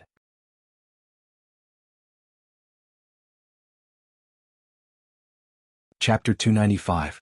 Shi Heng, who was supposed to be in the center of the army, had become the general of the vanguard. He had repeatedly ordered the infantry to keep up with him, making it difficult for the 30,000 ordinary soldiers. Without horses to ride, how could 2 legs be a match for 4 legs? As a result, the distance between the 2 sides grew larger and larger. Not only that, but the infantry had also grown longer and longer. Some soldiers had almost reached the corridor while others had just walked out of the Tianjin Guard. This long line of soldiers had far too many weaknesses, so many that Gao Xiong was able to quickly find several massive openings. Now that there was a loophole, it was equivalent to giving the enemy an opportunity. Gao Xiong didn't hold back anymore. Commander Gao, who had already reorganized the army, led the cold front and the auxiliary troops down from the sky. It was as if he had smacked the Ming army's head with a club. At the gates of the capital, the tense-faced Minister of War Ming, head eunuch Chen Guan of the Imperial Horse Directorate, and supervising eunuch Ru Zhu were standing on the city gates, their eyes anxiously looking into the distance. Finally, the dust began to rise, and the distant cavalry could be vaguely seen. They're here, they're here. When Ming saw the cavalry bearing the banner of the great Ming dynasty appear, his expression relaxed, and his entire body went limp. After an anxious night of waiting, Shi Heng's return finally came. Now he could finally let go of the burden in his heart. Even if there were any more dangerous situations, there would be someone powerful to take care of it. The 3,000 cavalry led by Shi Heng had truly arrived. Because they had charged at the very front, they had not been harassed, allowing them to safely arrive at the gates of the capital. His arrival was warmly received by the group led by Ming. Where is His Majesty? What's the situation in the capital? Shi Heng anxiously asked Ming and the others after dismounting from his horse. Ming could naturally understand Shi Heng's impatience, so he put on an understanding expression and said, "Governor Shi, His Majesty is waiting for you in the palace. Come with me as quickly as possible." The Jianghu Hall of the Imperial Palace. This was one of the three main halls of the Forbidden City and the smallest of the three halls of the outer court. It was located behind the Taiha Hall. The Jianghu Hall was where the emperor rested and practiced etiquette before going to the Taiha Hall to hold the ceremony. This was the emperor's private place. Being able to receive Shi Heng here was enough to show how much he valued him. As soon as he entered the Hall of Harmony, Shi Heng dropped to his knees with a thud and shouted respectfully, "Long live the emperor! You may rise." Zhu Qiu's face was full of joy. To be able to rush back so quickly from the Tianjin Guard, Shi Heng's loyalty was evident. With such a loyal minister and a good general as the emperor, he was able to comfort himself. "Thank you, Your Majesty." Shi Heng stood up. When he raised his head to look at Zhu Qiu, his eyes were full of concern and self-blame. As if seeing the meaning in Shi Heng's eyes, Zhu Qiu waved his hand and said, "It's fine. We are fine, the capital is fine, and the officials are fine. Now that you're back, everything is even better." Ah! A hearty and self-satisfied laughter resounded throughout the entire Hall of Harmony. Following this laughter, a series of hurried footsteps could be heard. Looking toward the sound, it was the head eunuch of the Imperial Horse Directorate, Chen Guan. As one of the heads of the eunuchs in charge of military affairs, there was rarely good news wherever Chen Guan appeared. With Chen Guan's appearance, the smile on Zhu Qiu's face gradually disappeared. The bad feeling in his heart grew stronger. "Your Majesty, there's an urgent report from the front line. Yang Village." In the study of the inner village, Tiger's Mane delivered a report he had just received to Yang Qindong. After opening it, Dong Shuai's laughter rang out. "Not bad, not bad. In this battle, Gao Xiong captured more than 15,000 Ming soldiers. In total, this Shi Heng has already given us half of the captives. He really is the commander-in-chief of transportation." Tiger's Mane didn't understand what a commander-in-chief of transportation was, but he was clear on one thing. That was, the front line had won another battle. Immediately he said happily, "That's right. This time we've captured so many young soldiers. I'm sure the Cold Front's team will be expanded." Expansion is good. But we must pay attention to the quality of the soldiers. How about this? Send an order to Chichen City and let the instructors there pay attention to increasing the loyalty of the soldiers. Also, the Cold Front's assessment cannot be the slightest bit careless. It's better to have nothing than to have something substandard. The use of the phrase, "it's better to have nothing than to have something substandard," was enough to show the high standards and strict requirements that Yang Qindong had for the Cold Front. In Yang Qindong's heart, the Cold Front had always been the most elite. He wanted to use this army to conquer the world. Since this was the case, they couldn't have too many soldiers. Otherwise, it would be difficult to provide for them even if they had great financial resources. This required them to be few but good. This way they could use the least amount of effort to leverage the greatest benefits. In reality, ever since the Cold Front had been established, it had never disappointed Yang Qindong. Just like this time, when they disguised themselves as Japanese soldiers, Gao Xiong had clearly written in the report that the Cold Front had no casualties. Only 20 or so auxiliary soldiers had died and 300 or so were injured. With less than 400 casualties, they were able to capture more than 25,000 Ming soldiers and take away more than 20,000 civilians near the Tiananwei port. Naturally, part of this was due to Shi Heng taking credit for himself and Zhu Qiu's careless command. However, Lung Feng's own strength also played an important role. It was because they were the leaders and the core that they were able to achieve victory. This was the meaning of being an elite. On the other hand, if the Cold Front was mixed with sand and couldn't become the elite of the elite, how could they achieve great things? Therefore, the phrase, "it's better to have nothing than to have something substandard," was extremely appropriate. Tiger's Mane, who had always regarded the sixth young master's words as the truth, immediately agreed and went out to spread the news. After Yang Qindong was left alone in the study, he slowly sat down on a chair. Then his gaze fell on the map on the wall. It was the location of Japan. Through his gaze, he seemed to have slowly penetrated the map. Not long after, he could see the inspiring scene of a bright 5-starred red flag being placed there. In the palace, Qin Guan knelt on the ground and reported that the army was attacked when they returned to the capital and suffered heavy losses. Shi Heng, who was originally excited and waiting to hear the emperor's praise, knelt on the ground with a thud. Then, with a trembling voice, he said, "This subject is guilty, this subject is guilty." He led 30,000 soldiers and lost half of them on the way back.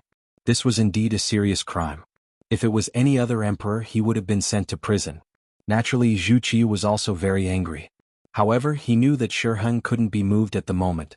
Without a general at his disposal, if this person committed a crime, he would face a situation where there would be no general at his disposal in the event of a crisis. Sigh, forget it. Governor Shi was just anxious to save the emperor. Zhu Qiu was very dissatisfied and then spat out these words. He didn't mention his beloved subject, but directly said that Governor Shi had seen Zhu Qiu's dissatisfaction. How could Shi Heng not hear it clearly? He knew that he had committed a grave mistake. At once, he kowtowed to the ground again and said, "Your Majesty, this subject requests to atone for his crime by performing meritorious deeds.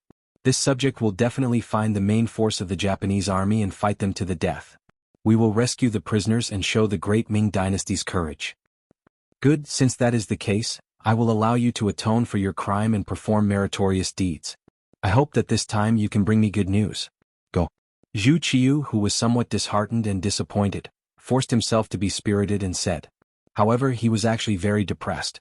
Why was it that after he became the emperor, things kept happening one after another? Moreover, there was nothing that went his way. This time the new army had suffered such heavy losses. He was afraid that it would take some time for them to recover, right?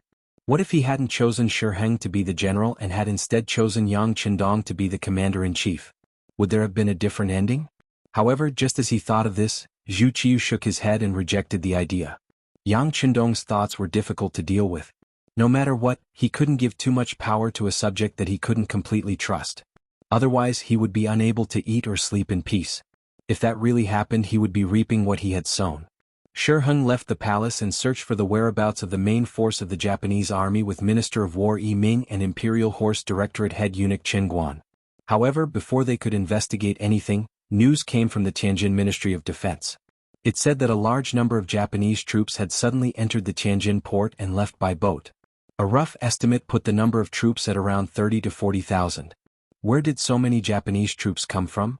After hearing the news, Minister Ming's face was filled with shock. He didn't think that those people were actually his own soldiers who had been captured. However, the shock only flashed across Shi Heng's face for a moment. Then he said excitedly, "Good, so many enemies have left. This time there shouldn't be many Japanese troops left in our great Ming dynasty. I suggest that we immediately send people to secretly investigate their whereabouts. Once they are found, the army will surround and suppress them. No matter what, they can't be allowed to cause any more trouble." Agreed. Minister of War Ming and Imperial Horse Directorate head eunuch Qin Guan both nodded in agreement. After the three of them reached a consensus, the secret agents in the army, the spies from the Ministry of War, and the experts from the Eastern Faction Guards and the embroidered uniform guards all quietly left the city and began to search for traces of the Japanese army. However, at this moment, Gao Xiong had already left with the main force and the captives through the Tianjin port. However, Nie Tong's figure was no longer on the boat. He was left behind, along with 2 companies of Cold Front's elites. They were following the 6th young master's orders and continuing to stir up trouble in the great Ming dynasty. In short, they couldn't let Shi Heng and the others rest, and they definitely couldn't give them enough time or opportunity to train a new army. Moreover, as long as there was an external threat, no one would pay attention to them. If there was a critical moment, Nie Tong could still lead the 200 Cold Front elites into the capital to ensure the safety of the 6th young master.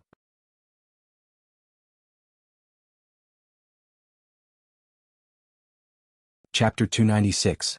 It was precisely because Nie Tong had left the Cold Front with only 200 elites in the area between Tientsin and the capital that they were so capable and vigilant that it was very difficult for anyone to discover their whereabouts. Even if a few lucky spies ran into them, they would be immediately detained and would have no chance to send out any information.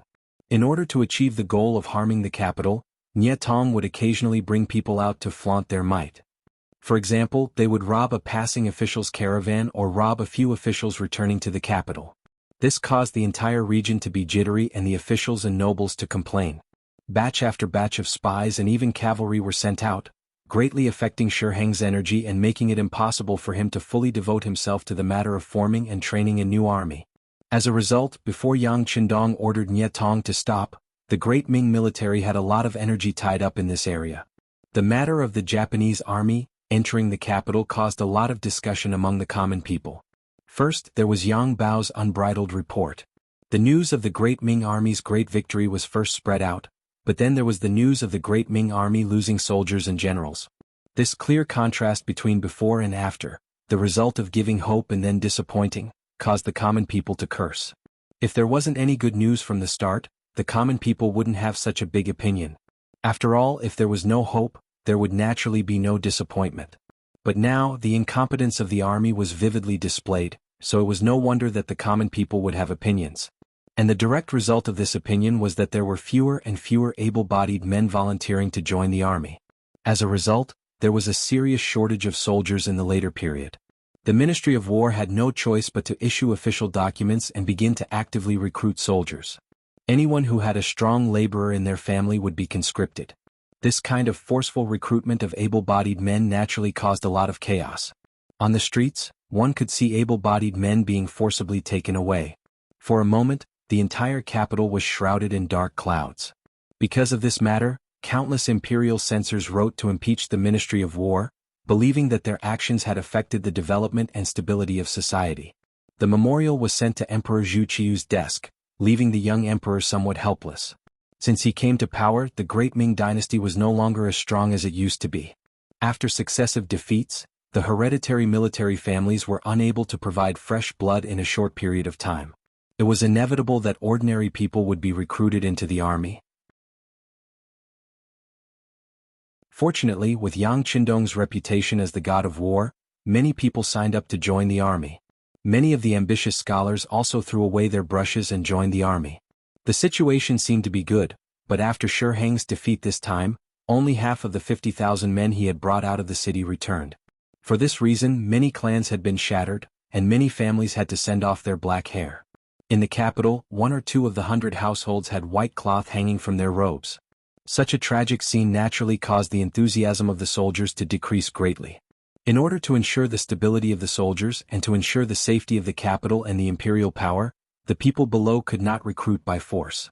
Zhu Qiu was very clear about this matter.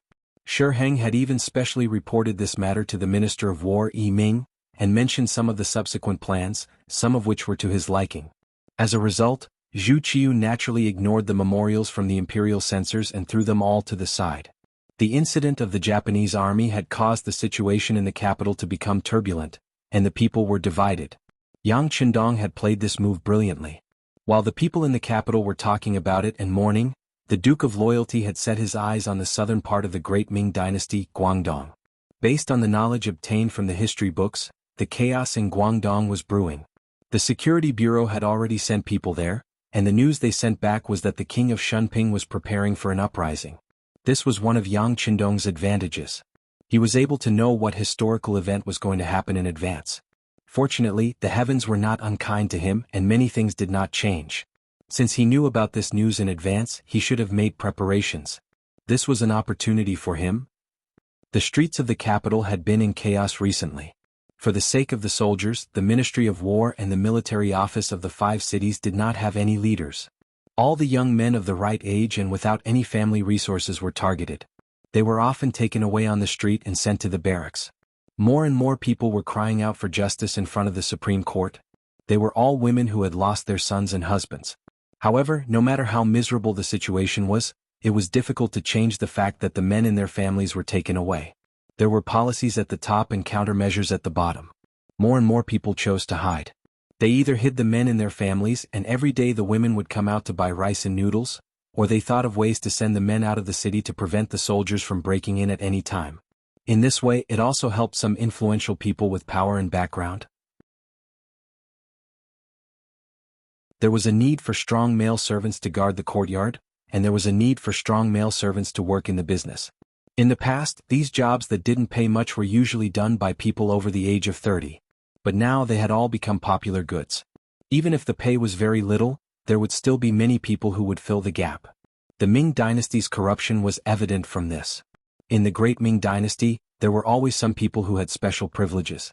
For example, there were noble young masters who came from good families, or there were merchants who relied on powerful families and had good family resources, or there were scholars who passed the county-level examinations. Often these people were either rich or famous, and the soldiers were not willing to offend them. It was precisely because of their status that they naturally became a privileged class. This conscription event had also allowed them to obtain countless benefits. Soon there was even a special business which was to escort those strong men out of the capital. As a reward, each person received a huge sum of money. It was not that some ordinary families with no money or power did not give them a chance. They would send the men out and sell the women. After signing a contract of 5 or 10 years, they would be able to ensure that the men in the family could safely leave the city. In this background where men were superior to women, men were like the heavens.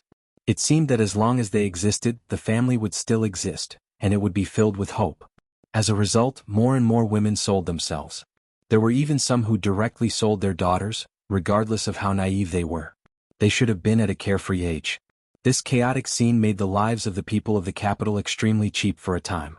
Even ordinary households who couldn't afford to buy a servant girl could buy one or two at a low price, so that they could enjoy being the master of the household and take on the airs of a master. Outside the Yang family manor, a carriage drove back, followed by a squad of mercenaries wearing camouflage uniforms. But compared to before, there were a few girls who were only 12 or 13 years old or younger in the group. They all had tears in their eyes, and their faces were full of grievances and reluctance, as if they had just experienced some hardships. Even their eyes were less lively and more lethargic.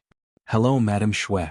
Lung Feng, who was guarding the outer courtyard of the Yang family manor, saw that the third madam had returned and hurriedly saluted. Then he looked curiously at the 6 or 7 little girls in the group, puzzled. Soon the carriage arrived at the inner courtyard. As soon as the carriage stopped, Xiao Yuxue, who was dressed in snow white, hurried out of the carriage and asked Lung Feng, who was guarding here, "Where are the first madam and the second madam?" "Third madam, they are watching fish in the backyard," Lung Feng replied in a respectful tone. As soon as he finished speaking, Madame Shui floated past him like a gust of wind. It seemed that she knew some kind of lightness skill that allowed her to fly on water. In the pond in the backyard, bright red koi fish were swimming at the bottom of the pond. Their every move could be seen through the clear water of the pond. When 2 koi fish met, they would make a small splash, which made Hu Yen and Xiao Yin, who were watching from the side, exclaim in joy. Spring was about to pass and summer was coming. The weather was gradually getting hotter. Yang Qindong ordered some people to catch some koi fish in the pond for the madams to enjoy. Unlike Madame Shui and Madame Xiang, Hu Yen and Xiao Yin had not found what they wanted to do until now. Usually they took turns to take care of the household. Occasionally Hu Yen would give lessons to the servants in the manor, teaching them how to read and write. After all, she was Hu Zhao's granddaughter, so she was quite knowledgeable. However, the manor was not very big and there were not many people. Even if she taught them something, it would not take too long. As for taking care of people, there were rules and everyone was very self-disciplined, so there was really nothing to teach them. As for career, it was not as if the 2 women had not discussed this issue. Second Madame Xiao Yin had also thought about it. Since childhood, she was used to following the 6th young master. As long as she could stay by his side, she did not have any other skills. Taking care of the young master's basic necessities of life was enough. Originally, Hu Yen also wanted to talk about the matter of taking care of the household. However, after a long time of contact, her relationship with Xiao Yin was very good. In addition, this woman never fought for anything, so as the first madam, she naturally could not talk about the matter of taking care of the household. Later, she thought about how she had read some sages' books, so she thought that if possible, she could go to the academy to help. It could be seen that although the Yang family's academy was not large, 6th young master was still very attentive. He even took the initiative to take on the responsibility of being the head of the mountain. Logically speaking, with Yang Qindong's current status, he could have invited a great scholar to take on this position, and it would have been better for the outside world. However, he did not do that, but took on the heavy responsibility, which showed how much importance he attached to it.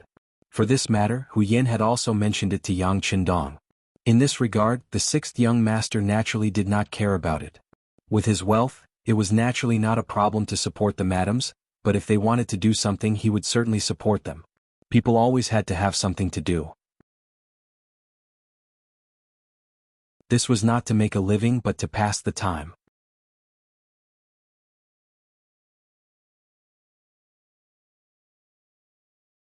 Chapter 297. As a result, Hu Yen became a lecturer in the Yang Academy. Every 7 days she would give a lecture on etiquette, which was one of her specialties. As the granddaughter of the current Minister of Rites, she had learned a thing or two about etiquette from a young age. Today there was no class, so the two girls invited each other to the garden to look at the fish. While they were enjoying the view, a white figure dashed into the courtyard. Who else could it be but Madame Xue? Slow down. How can you run so fast like the third madam? Hu Yan chuckled at the sight of Madame Xue rushing over like the wind. Sisters, you're so infuriating. Madame Xue knew that Hu Yan was joking, so she did not take it to heart. Instead, she angrily sat down at the round table and told them what she had seen and heard in the capital today. As one of the famous courtesans in the capital, Madame Xue was gentle and had seen much of the world. She could easily solve some difficult problems if they were placed in front of her. Ever since she became the third madam of the Duke of Loyalty and Courage, her reputation and status had skyrocketed. Very few people dared to provoke her. No one knew what could make her so angry. What happened? Why is third younger sister so unhappy? Hu Yan asked curiously. Although Qiao Yin did not say anything, her eyes said the same thing. It's like this. Madame Xue told them roughly what had happened in the capital in a sullen voice. According to her, the streets and alleys of the capital were filled with women being sold, and there were even some old women who were nearly 50 years old selling themselves on the streets. They had hired scholars from some place to write down their specialties, such as how good they were at cooking, how skilled they were at needlework, or how nimble they were at cleaning the house. They did this so that they could sell themselves better. Along the way, the status of women was so miserable. This was the opposite of what her husband had said about men and women being equal and that they could contribute to society as long as they worked hard. As a woman, Madame Xue, who now had a high social status, could not bear to see such a thing happen in front of her. Is that so? Is it caused by the imperial court's conscription? Hu Yan was indeed smart. Although Xiao Yuxue had not said the reason, she had already guessed the reason. On the other hand, Qiao Yin was still puzzled. Even if it's conscription, aren't there military households? They could have gathered people from around the capital, so why did they have to capture people from the capital? This was the capital of the great Ming dynasty, under the feet of the Son of Heaven. With such a mess, aren't you afraid that the imperial censors will impeach you? Aren't you afraid that the people will be upset? Scared? Of course I'm scared. Hu Yan's eyes seemed to spew flames of fury as she said, "It's precisely because we're afraid that we're capturing people from the capital. This is because the soldiers' families are essentially in the capital, which means that the imperial court has something on them. In the future, no one will dare to refuse to do anything they're ordered to do." I see. Understanding the reason, Qiao Yin nodded lightly. But soon after, she said somewhat indignantly, "But threatening someone like this is the conduct of a gentleman. Aren't you afraid that the greater the pressure, the greater the backlash? My husband often says that the one who wins the hearts of the people will win the world. If we continue to do so, we will eventually lose the hearts of the people." Gentlemen? How could there be a gentleman in the court? Otherwise, why wouldn't my husband be willing to go to court and coexist with those officials? Some people always talk about righteousness, benevolence, righteousness, and morality, but they always do things that are beneficial to themselves first. Madame Snow also interjected angrily. Then, she suddenly thought of something and hurriedly looked apologetically at Hu Yan. "Big sister, that's not what Yushua meant. It's fine." Hu Yan shook her head with a magnanimous smile. She knew that even her grandfather and father sometimes had to do things and say things that went against their will in the court. This was the result of the environment and could not be changed by a single person. As if Madame Xue's criticism of those officials had implicated First Madame Hu Yan, the atmosphere in the rear garden became rather awkward. Sensing this, Qiao Yin hurriedly interjected, "That's right. Since there are so many women selling themselves, have any of them been sold?" Of course. Now that they were on the topic of business, Madame Xue regained her earlier excitement and continued, "With so many people selling themselves, the price naturally became very low. Some of them were sold. But comparatively speaking, there are still many more who haven't been sold. I discussed it with fourth sister, Madame Xiang, and the immortal abode accepted 50, but it was still a drop in the bucket. On my way back to the manor, I couldn't help but accept 7 more women. I've already brought them to the manor. Please punish me for making such a decision without permission." Madame Xue sincerely expressed her apologies. This wasn't because of his status that she was afraid of. In fact, it was out of respect. "You've done well. There's no need to punish you. In my opinion, the number of people recruited is still too small. It should be more." After Hu Yan heard this, she didn't have the slightest intention of blaming him. On the contrary, she spoke with a supportive attitude. "That's right. Big sister and third sister are right. We should do more good deeds like this. Since we have the ability, we should save one more person. So be it. Even if the young master finds out, he won't blame us. Xiao Yin nodded in agreement. She'd been with Yang Qindong the longest, so she naturally knew what could be done more, and what couldn't be done. Just as she said this, outside the back garden, Hu Yan's personal maid, Xiao Qing, hurriedly arrived. She first came to greet the three madams one by one, then said, "Seventh sister has returned, and with her, there are 10 girls around 10 years old. Each of them is very delicate and pitiful. It looks like seventh sister has also shown some kindness. Since that's the case, what are we waiting for? Let's hurry and save them." When Hu Yan heard that even Yang Duo had done this, how could they, who had been idle all this time, endure any longer? She immediately suggested this. Okay. As the initiator, Madame Xue naturally raised her hands in agreement. However, second Madame Qiao Yin, who was used to listening to Yang Qindong, said hesitantly, "But the young master is still teaching in the academy. Shouldn't we inform him first?" Second sister also said that sixth brother is teaching. How can we disturb him at will? It's better to do it first. I don't think he will blame us. Hu Yan shook her head. She didn't think it was troublesome. She was worried that Yang Qindong wouldn't allow it. After all, if they did it, they would save a lot of people. In that case, how should they deal with these people? Instead of worrying, it was better to do it first and take it one step at a time. Of course, she was also afraid that Yang Qindong wouldn't allow it. After all, this was a matter of the imperial court. She didn't know if there would be any adverse effects if she went to save people. As the legal wife, Hu Yan said so.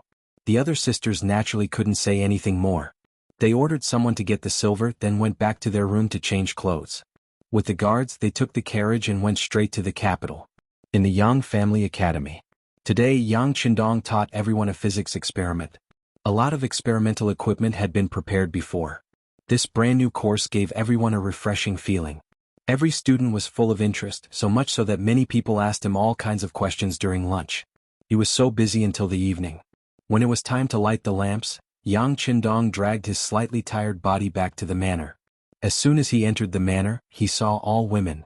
There were young women who were 3 or 4 years old, and there were even older women who were more than 50 years old. Of course, there were more women between the ages of 10 and 30. At a rough glance, there were at least 500 people, and this was only in the outer courtyard. It was not clear whether there were other places. What's going on? He tilted his head slightly and asked Beta Persei, who was following and protecting him. Beta Persei was tall and powerful, and his attacks were ruthless. Sometimes even Tiger's mane was on par with him. It was just that his martial arts were extraordinary, and when he spoke, he wasn't very powerful. When he was asked by the sixth young master, he huffed for a long time and couldn't say anything. Call Tiger's mane over. Yang Qindong didn't get an answer from Beta Persei, so he thought of the nimble Tiger's mane. Tiger's mane was called away by the first madam. This time, Beta Persei's answer was straightforward. Oh. Yang Qindong lightly nodded. Tiger's mane was someone by his side, and usually he didn't listen to him. Usually, even if Hu Yan had something to do, he wouldn't be called. But now that he was being used, it was enough to prove that things must be too busy. Even so, Yang Qindong didn't ask any more questions and went straight to the inner courtyard. He wanted to see for himself what Hu Yan was doing. Also, where did these women come from? What were they going to do? In the inner courtyard of the Yang family manor, Hu Yan took a sip of tea, and after slightly quenching her thirst, she continued to speak to Tiger's mane. "I'll leave the arrangements for these people to you. When my husband asks, I'll tell him." "What are you talking about?" Yang Qindong just walked in at this time and immediately asked in a loud voice. "Young master."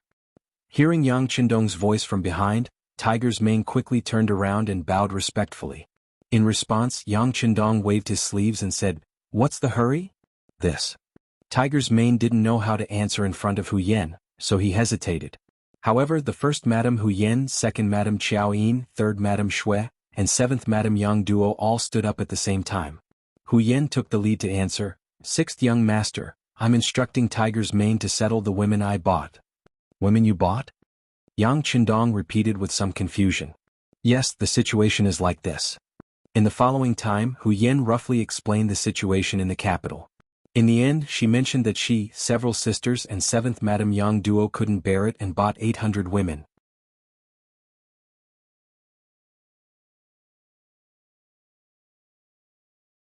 Chapter 298. Yang Qindong naturally knew about the chaos caused by the conscription of soldiers in the capital. At that time he thought that he was shooting himself in the foot. Shi Heng's idea wasn't wrong. Using the able-bodied men of the capital with their families would naturally guarantee their loyalty. It was also because of this that Zhu Qiyu allowed the conscription of soldiers. However, they didn't think that there were pros and cons to this. Didn't they know that a forcefully picked melon wasn't sweet? Wouldn't such a forceful act of breaking up families incur a backlash of anger? Besides, with the great Ming's culture of emphasizing culture and suppressing military force, how much could the salary of the soldiers be? If the able-bodied men joined the army, did they consider how the women in their families would live? If the women lost their livelihood and starved, how could they serve their masters wholeheartedly? How could there not be chaos? This was clearly Shi Heng's short-sightedness, and he would eventually pay the price for it. However, he didn't expect that the women would sell themselves as slaves or maids. He also didn't expect that the madams would suddenly make a move. In just a day they had bought 800 men. Although this was only a drop in the ocean compared to the 50,000 able-bodied men that he wanted to capture, if his calculations were correct, this was only the beginning and far from the end. He hated Shi Heng's lack of foresight. Rather than thinking about how to increase the loyalty of these soldiers, it would be better to think about how to improve the treatment of these soldiers. As long as the salaries were sufficient, the military households and guard stations around the capital wouldn't be so empty. Speaking of which, this had a lot to do with Yang Qindong's actions. If he hadn't changed history and saved Zhu Qizhen on the battlefield, the great Ming dynasty wouldn't have been divided into two. Even if those soldiers didn't want to do anything, they wouldn't know where to escape to. But now, Ing Zong's substitute sect had two places to choose from, giving these military households another choice. The Security Bureau had already sent news that many of the soldiers in the north who had been recorded had gone to the south and sought refuge in Ing Zong's land because of the unfair treatment. In that place they could be re-registered and acquitted, and they would even be treated better. In this way, Shi Heng naturally felt that he had no soldiers to recruit, so he was forced to beat up these able-bodied men of the capital. It was recorded in history that during the Ming dynasty, there were more than 1.5 million troops stationed there, and at the peak of development there were more than 2 million. From this, it could be seen that the military system was still very complete. This also made it so that the great Ming dynasty did not have to worry too much about military resources. But now, under the rule of one country and two emperors, the military could run around at any time without suffering any punishment, which led to all kinds of unexpected situations. This accident eventually implicated Yang Qindong, who had changed everything. When he looked at the 800 women in the manor, it would be a lie to say that he didn't have a headache. Of course, if these women appeared in Crimson City, there would be no problem in settling them down. Whether it was a garment factory, a paper factory, or a glass factory, they could all be easily arranged. And these people were simply not enough. But in the capital, in the Yang family manor, there were simply too many people. Hu Yan and the others were doing a good deed, so Yang Qindong could not refuse. After all, these were Han people. Even if the madams did not help, Yang Qindong would not leave them in the lurch. Then the problem now was, how should he settle them down? 800 mouths, and this was only the first day. This number might double tomorrow. As for what it would be like in the end, Yang Qindong did not dare to think about it. If these people all relied on him, even if he was rich and overbearing, he would still feel strained eventually. Of course, the most important reason was not to raise idle people, and not to let others develop the habit of eating and being lazy. This was the most important reason. Yang Qindong stood there and thought for a long time. Hu Yan saw that her husband's expression seemed to be a little uncertain, so she asked softly, "Lu Lang, did I do something wrong? It doesn't matter, I can save my own expenses." "No." Yang Qindong drew a long arc at the corner of his mouth and said with a smile, "How could Yen be wrong? This was originally a good deed. I was just thinking about how to settle them down and give them a way out." Hearing that Yang Qindong did not mean to be angry, Hu Yan's expression immediately became much brighter. "Yes, this is a good deed. Lu Lang doesn't know that if these women were sold to other families, they would probably suffer a lot. As long as they come to us, they will not be bullied. Also, Lu Lang is the best. He will definitely think of a good way to solve this problem." "Yes, Lu Lang will think of a way." Yang Qindong agreed with a smile. But the following night he had a headache. In the first half of the night he energetically cleaned up Hu Yan, Xiao Yin and Madame Shui. Perhaps they thought that it was a mistake to buy 800 women without asking for permission, so they worked extra hard that night. But in front of Yang Qindong they were still defeated. In the second half of the night, Yang Qindong returned to his study and sat there until daybreak. His body had always been in good condition, especially after coming back to this world. Sometimes, he even wondered if his body had undergone some sort of transformation. Even if he didn't sleep at all, he could still do what he was supposed to do the next day without feeling too tired.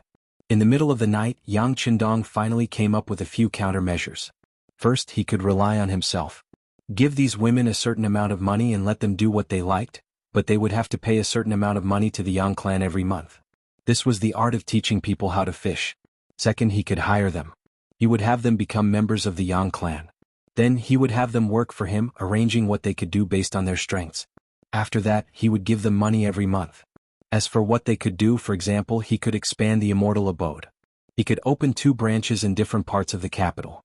After all, there was only one immortal abode, and it would be inconvenient for people who lived too far away to have a meal. When the time was right, he could even arrange for them to open branches in other cities. This required a lot of manpower, and it was especially suitable for women. In addition, the Yang Clan Bank and the Heavens Beyond Trading Company also required a lot of cleaning, so he could arrange for some people to do the same. Third, he could transfer them to Crimson City. As he said before, Crimson City was growing by the day. It was precisely for this reason that the rapid development of the city had led to a shortage of manpower. The addition of these women would greatly alleviate this problem. Fourth, he could choose a few people to become his students. He could choose a few young and clever ones to enter the Yang Clan Academy to study. As the Yang Clan grew stronger and stronger, it would naturally require more and more professionals. While he still had some free time, he could teach a few more students. Even if he didn't have the time, he could have his students teach him. If he did well, these people would be loyal and useful, and they would be of great help to him in the future. With these 4 methods, it wouldn't be a problem to take care of the livelihoods of several thousand women. The only difference was that it would depend on what choice they would make. With these 4 methods, Yang Qindong spoke of his idea during breakfast the next day. The only difference was that the 3rd method was to arrange for them to work in another city. He even said that he was preparing to expand his business to the south, and those women would be sent to the south as well. Hu Yan and the other women had always trusted Yang Qindong without any reservations. Reality had proven that whenever he did something, he would never make a mistake. Hearing that there was a solution to the problem, they naturally agreed without much consideration. Then they began to chatter about how they would go to the city to save more women after breakfast. In the capital, because of the matter of conscription, tens of thousands of able-bodied men were captured, and the direct result was that even more women were forced to sell their bodies. Some of them truly didn't know how to live without men. This was naturally a habit formed by the superiority of men over women. The women were busy with the household chores, and without a man, they didn't know what to do. Even the most basic of scheming was difficult for them. There were also some who originally had some ability, and their men had not been captured. They had sacrificed themselves for several years, perhaps even longer, just so that they could sell a few taels of silver so that their husbands could leave the capital with enough money for their travels. But no matter what the reason was, on both sides of the street, there were women selling their bodies. This scene was seen clearly by the officials participating in the morning court session. The soft-hearted sighed, the hard-hearted turned a blind eye, and there were also some righteous people who thought about how to express their views on this matter in the morning court session, to see if they could persuade the emperor not to conscript soldiers in the capital. But no matter what they thought, there weren't many officials who truly wanted to resolve this matter. Firstly, their conditions were limited. Even if they wanted to help, they couldn't help too many people. Secondly, no one wanted to be the first to stand out. Many of their colleagues and officials didn't help. If you acted first, it would show that you were capable. This was the easiest way to make others feel annoyed, and it was very likely that you would be isolated and ostracized. And the more there was no one to help, the more unusual the actions of Hu Yan and the other women were. Yesterday, when these women wanted to save a few more people, they also made some selections such as good-looking, young, and healthy. But today they simply pointed at a large group. For example, they recruited all the people on this street, and there were hundreds of them at once. Hu Yan and the others didn't even blink their eyes. In the imperial court, as Zhu Qiu sat on the dragon throne that showed the dignity of the emperor, a day's court session began. The first to report was naturally the commander-in-chief, Shi Heng, the Marquis of Wuxia. He first reported to the emperor about the recent situation of the recruitment, saying that everything was going well. Then the Minister of War Ming stood up, saying that the new recruits had been registered, and there were some good seedlings, healthy, young and strong soldiers and so on. He also said that if everything went well, the army could be basically formed in a year or 3 months for the emperor to use.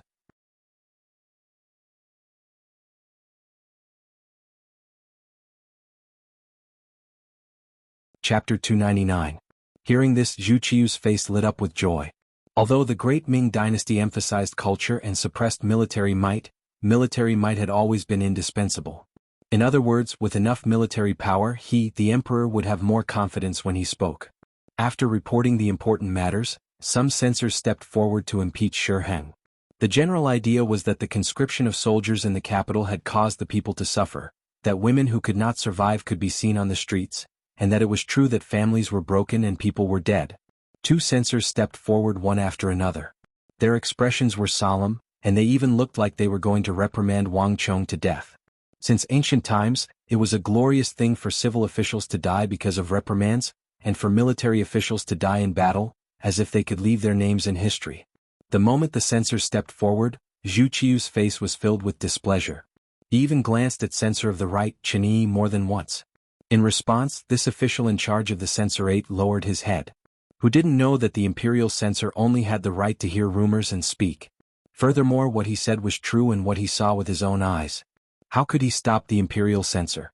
The 2 censors were still speaking aggressively. The general idea was that if this continued, the capital would fall into chaos, and the people would be in an uproar. This would be detrimental to the country and so on. Those who wanted to do great things did not care about trifles. Zhu Qiu reminded himself like this. In order to have a strong and reliable army in a short period of time, what did it matter if he sacrificed a few families? Once he had enough strength, defeated his imperial brother Zhu Qizhen, and reunited the great Ming dynasty, who would care about what he had done? They would probably all sing his praises. Have you found the main force of the Japanese army stranded between the capital and the Tianjin Guard? Ignoring the 2 censors' advice, Zhu Qiu changed the topic and asked about other matters. Since Zhu Qiu had privately approved of it, the censors' words were naturally useless. Compared to the officials in the imperial court arguing and even acting, the methods of Hu Yin and the other women were much more effective. In just one morning, 1,200 women of different ages were sent to the Yang village, which was 15 li south of the city. News of this matter spread through the capital like a gust of wind, to every corner of the capital. For a moment there were all kinds of comments. However, it was clear that there were more praises. Many people said that the Duke of Loyalty and Courage was the reincarnation of Buddha, who had come to deliver all living beings from torment. There were also some people who said that Hu Yin and the other girls were the reincarnations of living bodhisattvas, who had come to save people from calamity. Commoners were like that. Whoever treated them well, they would praise that person. They would not mix in more benefits and motives. Thus, in a short period of time, the virtuous name of the Duke of Loyalty and Courage in the East once more spread throughout the capital. The commoners were happy. They even hoped that there would be more good people like this. But for some people they wouldn't think that way. Blackwell Street. It was a street that looked a little dirty and chaotic. In reality, this place was exactly the same as what he had seen. Not only was the exterior extremely dirty and messy, the interior was even more horribly chaotic. This street near the western gate of the outer city was the darkest and most violent place in the capital. At least 60% of the city's hooligans and Jianghu people lived here. Everywhere there was white and there was black. As for the existence of the so-called evil forces, it was not uncommon to see them in the past dynasties, and they could not be stopped despite repeated prohibitions. It seemed that in history, except for the great people who had cracked down on prostitution, gambling, and drugs at the beginning of the country, these dark things existed everywhere. Blackwell Street was a place where all these dark sides were gathered together. Jianghu people were everywhere here. Many criminals wanted by the government were also hiding here. Most of them had several murder cases on their backs. It was precisely because there were so many of them that the scene of people dying on the street would often play out if there was a disagreement. Not far from Blackwell Street was the Baiyin Temple. A little further south was the Guangning Gate. The interconnected traffic made the environment even more complicated. It was precisely because of this that the officers and soldiers had tried to clean up the place several times, but they were not able to completely clean it up. Once the commotion died down, these people would refocus here not long after. And as revenge, the officers who had led soldiers to attack this place would suffer varying degrees of casualties. Over time, there were very few people who cared about this place. Fortunately, these forces would not casually walk out. As long as the influential officials did not provoke them, they would not be implicated.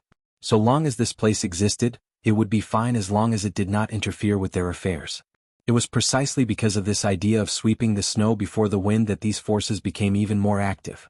And this time, when the news of the women selling themselves came out, they directly came out and either bought them cheaply or threatened them. In just 2 days they managed to snatch more than 1,000 women. Because there were too many women selling themselves this time, it was difficult for them to attract the attention of others even if they took action. Even if they did notice, no one would really care about them. After all, if these women were not digested through various methods, it was likely that they would starve to death. But their mistake was that they actually dared to snatch the women from Second Madame Xiaoyin. Old Mountain Street. Like its name, it was an old street that had existed for several hundred years. But because of its long history, the layout of this place was rather messy. There were houses built everywhere. Over time, it became a symbol of filth and disarray. The rich gradually moved away, leaving behind some poor people. Because of the poverty, the two sides of the street became a place for women to sell themselves. They squatted neatly on both sides of the street, waiting for a suitable future master to appear. When Xiaoyin heard the news, she brought her people here. When she saw that there were at least 300 women waiting to be sold, how could she be polite? She waved her hand and said that she was selling them all. She had them come to her place to register. Then she gave them the money and signed the contract to sell themselves. This was already the third time Xiaoyin had done this. She had done it twice in the morning and saved over 200 women. This time there were slightly more people, so it was likely that this would be the last transaction for the day. The 300 people lined up one by one. It was not that fast, but it was still possible to complete the transaction in an afternoon. But just as these women were lining up, a group of fiendish men suddenly appeared behind them. It was only the weather of May. All of them were topless, holding swords, spears, clubs, and other weapons that could kill people as they walked over in such a brazen manner. It's people from Blackwell Street. As soon as they appeared, a woman who was familiar with the situation cried out in alarm and quickly ran towards Xiaoyin. The originally orderly formation instantly became chaotic. What's going on? Xiaoyin's beautiful eyes narrowed when she saw that the originally orderly line had suddenly become so chaotic. The leader of the guards accompanying them was Jianghu. When the people on the other side appeared, a member of the security bureau approached and said something to him. He strode over to Xiaoyin and said, "Second Madam, the people on the other side are the bullies of Blackwell Street. Their leader is called Qilu. He's vicious and merciless. You should return to the sedan and avoid him. Leave this place to us. Don't cause trouble." Xiaoyin knew how powerful Jianghu and the others were. She wasn't afraid of the people on the other side, but she didn't want to cause trouble for the young master. Jianghu understands. At that moment, Xiaoyin returned to the sedan accompanied by a few maids. Jianghu left 4 cold blade guards behind to protect her while he led the other 6 guards to welcome Qilu. Qilu Kang was tall and sturdy, with a fierce expression on his face. He held a demon-headed blade in his hand. The blade was heavy and the back of the blade was pressed against his exposed shoulder. He looked fierce and fiendish, revealing a mouthful of large black teeth. He walked over with large strides and stopped 10 steps away from Jianghu. Jianghu and the 6 men from Lungfeng also came to a stop. They first sized up the other party, then cupped their fists and said, "I am Jianghu from the Yang family manor. Are you Third Master Qi? I've heard so much about you." After Yang family manor's name was announced, Qilu's gaze didn't change much. His gaze was still condescending. Since you know my name you still dare to appear here. It shows that you have some guts. Yang family manor, right? It's the land of the Duke of Loyalty and Courage. Fine, since that's the case, I won't bicker with you about your impudence. How about this, you can quickly leave. Qilu pointed his right index finger at Jianghu and the others. After saying this, he laughed heartily. The dozen or so brothers beside him also laughed heartily. In this situation, there was no doubt that he was a bad person. If it was anyone else, it would be hard for them not to be afraid when they saw this scene. However, when it came to Jianghu, who was accompanied by 6 Lungfeng elites, such a small scene was nothing in his eyes. Seeing that Qilu was still laughing heartily, Jianghu stretched his back and said with an indifferent expression, "Since you know who we are, you still want to leave? You want us to leave? Isn't that embarrassing?" Jianghu originally thought that he had already left some face for the other party, but who knew that the other party would refuse a toast? Qi Lu had heard of the name of the Duke of Loyalty and Courage. However, he wasn't in the capital at that time. After more than a year, when he came back, he heard about the East Marshal and the Duke of Loyalty and Courage. A duke was indeed scary, but to people like them who lived on the edge of a blade every day, there was no tomorrow. Generally, there was nothing that could scare them. Not to mention, those who had a duke title in his eyes were usually people who had made some contributions but were outside of his authority. Thus, he didn't put them in his eyes.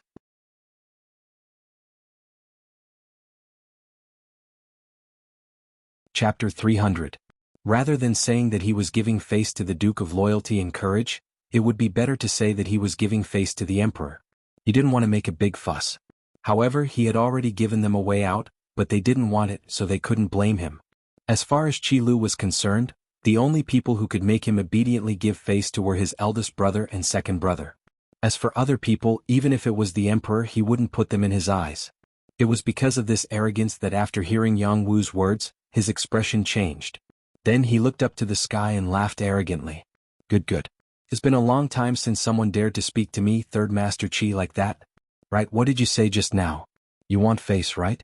Actually, I want to give it to you, but you need to have the ability to do so. I, Third Master Qi, don't play with words. I want to see your strength. Facing Qi Lu's provocation, Yang Wu's face didn't show the slightest fear. What a coincidence. I also don't like to use words to solve problems. This was a clear indication that a big battle was unavoidable. Feeling that the atmosphere wasn't right, the women surrounded Xiao Yin's carriage. Compared to the fierce appearance of Qi Lu and the others, Xiao Yin's appearance was as cute as a reincarnated bodhisattva. Yang Wu's fearlessness ignited the anger in Qi Lu's heart. At this moment, his eyes were wide open. His left hand, which had been idle all this time, casually waved. The dozen or so subordinates behind him shouted in unison and followed his footsteps, pressing forward step by step. Song Lang. Yang Wu immediately pulled out the tri-edged bayonet from his waist.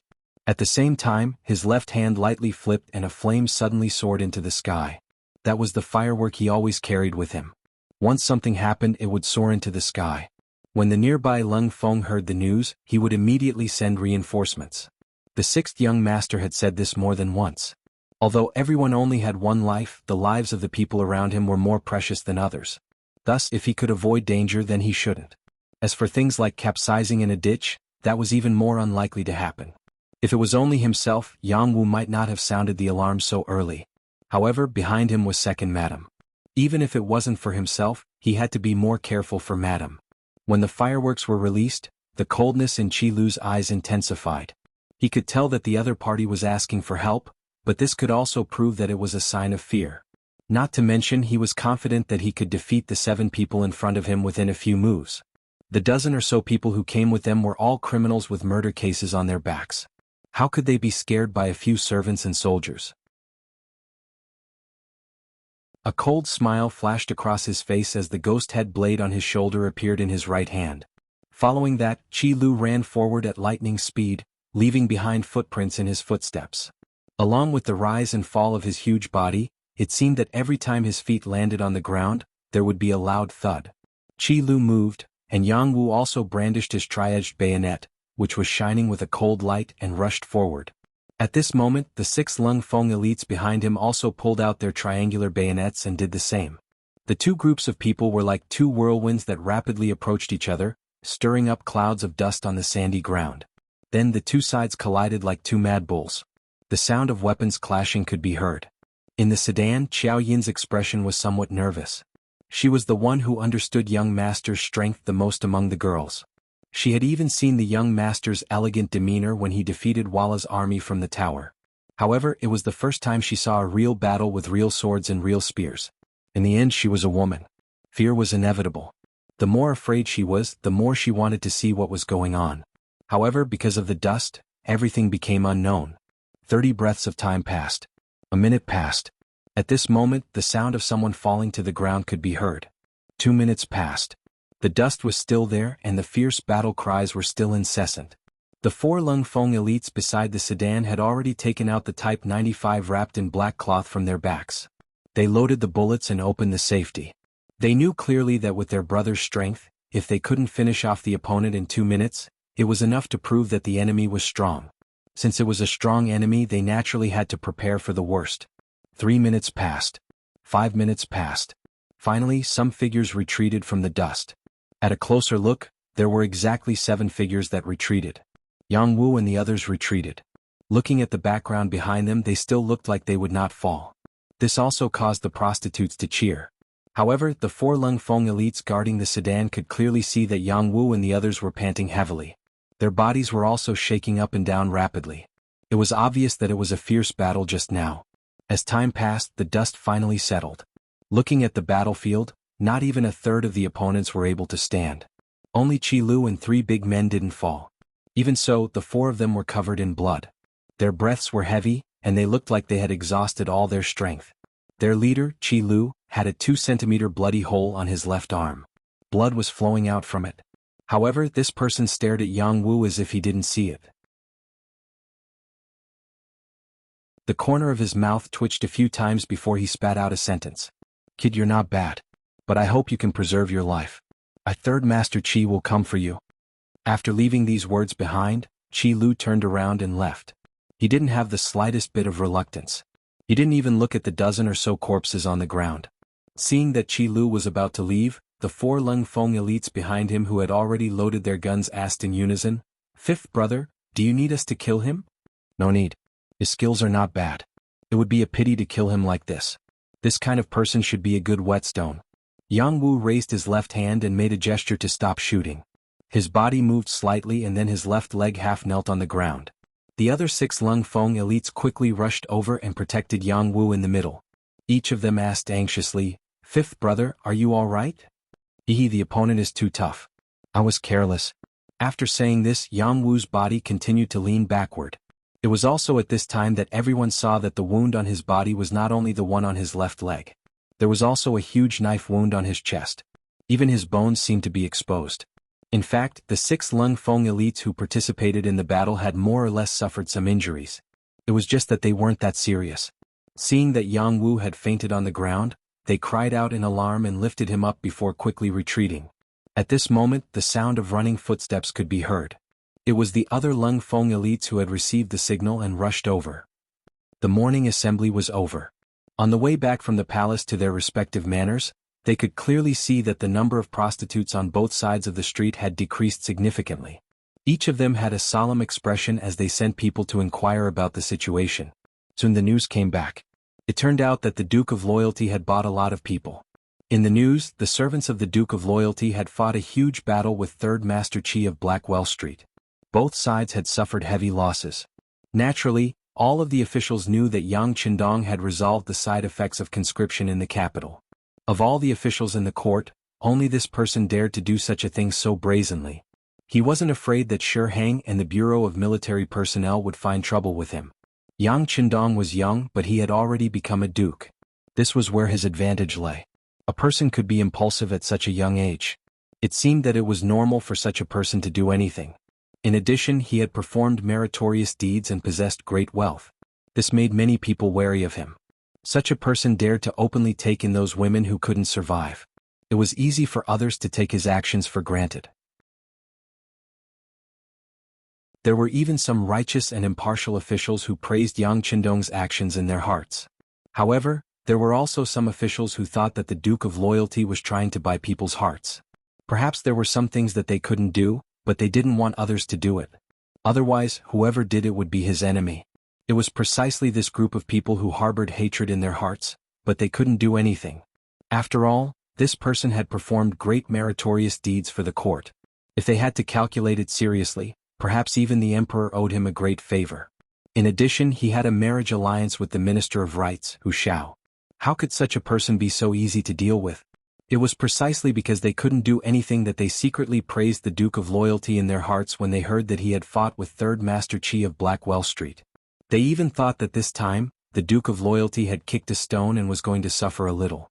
Therefore, Blackwell Street, which no one wanted to provoke and was afraid of trouble, became the focus of all the officials. This was especially so for Commander Shi Hang. After hearing the news from his subordinate, he even clapped his hands in delight. Good. Blackwell Street is a stubborn rock and also a dirty puddle. Whoever encounters it will be in trouble. This Duke of Loyalty actually provoked them. There will be a good show to watch. How about this? Send someone to keep an eye on that place. I want to see whether boss who is more powerful or this Duke of Loyalty who is not afraid of death can take advantage of it.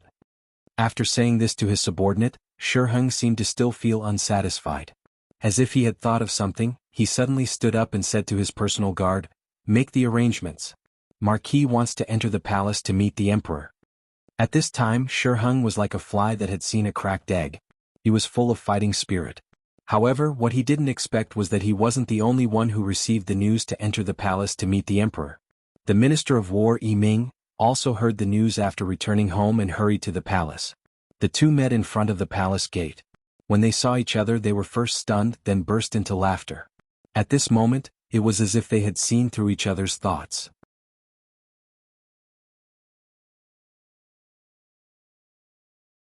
Chapter 301. In the main hall, Zhu Qiu received two important ministers. He didn't understand why the two ministers would appear together after the court meeting was over. When he looked at Shi Heng and Ming suspiciously, the two ministers said in unison, "Your Majesty, the opportunity has come." The opportunity had indeed come. Speaking of which, Yang Qindong had indeed made great contributions. But because his contributions were so great, it was a bit of a shock to the emperor. Any wise and ambitious emperor would not allow his ministers to make too great a contribution. This kind of existence that could threaten the imperial power at any time would always make people unable to sleep and eat in peace. Usually, the way to solve such a problem was to get rid of the great contributor. Only in this way could one really sleep soundly. But unfortunately, under the chaotic situation, he couldn't find a way to get rid of Yang Qindong. He didn't even have a valid reason to do this. Of course, Zhu Qiu hesitated because the relationship between the Duke of Loyalty and the mercenaries was very good. Once the attack failed, the consequences would be unimaginable. Shi Heng and Ming had naturally seen through Zhu Qiu's thoughts. But they were also at their wits' end, so they had been waiting for an opportunity. Everyone would make mistakes. As long as they kept an eye on it, they wouldn't have to worry about not finding a way to solve the problem. But they didn't expect the opportunity to come so soon.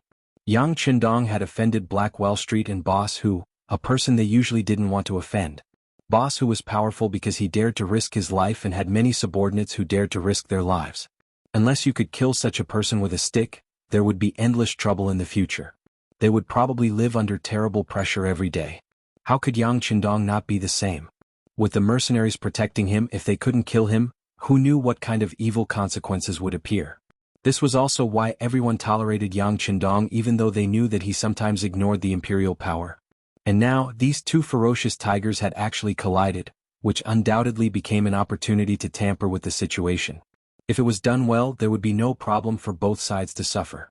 When faced with an opportunity, a wise man would naturally seize it. When Ming and Shi Heng talked about the opportunity, they were naturally referring to the opportunity to get rid of Yang Qindong. Not only could he kill someone, but he could also frame Big Boss Hu and make the higher-ups of the mercenary army helpless. How could he not cherish this method of killing two birds with one stone? While Zhu Qiu was still sitting on the dragon throne, thinking about what an opportunity was, Shi Heng and Ming gave her a general idea of what had happened. Seeing the excitement on the faces of the two important ministers, Zhu Qiu finally understood that the opportunity to deal with Yang Qindong had come. As for Yang Qindong, it was just as the officials had guessed. Zhu Qiu already had the intention to kill him. This person's merits were so high that he could shake the emperor. Zhu Qiu naturally did not want to let go of the opportunity to eliminate him. In history, such meritorious officials did not know who they were. For example, during the Qin dynasty, Lu Buwei was called second father and was forced to commit suicide. Li Mu defeated the Xiongnu and returned to the Qin dynasty. He used a scheme to sow dissension and was killed by King Zhao. Han Xian, Pengyu, Ying Bu and others were all killed by Liu Bang. The ancient king was called Gu, which meant that he was lonely. It meant that his good friends who had helped him were all dead. Only when the king was lonely would his position be more stable. Zhu Qiu was now practicing the art of the emperor. Naturally, he had long known that Yang Qindong's existence was a threat. Often, even if such a person did not have the intention to rebel, once his subordinates were put on the emperor's robe, who knew what would happen? It was only because of the existence of the mercenary army and in order to stabilize the overall situation and consolidate the imperial power that Zhu Qiu did not act rashly. Fortunately, he was still young. Even if he waited, there would be many opportunities. Wasn't that right? Now the opportunity had come.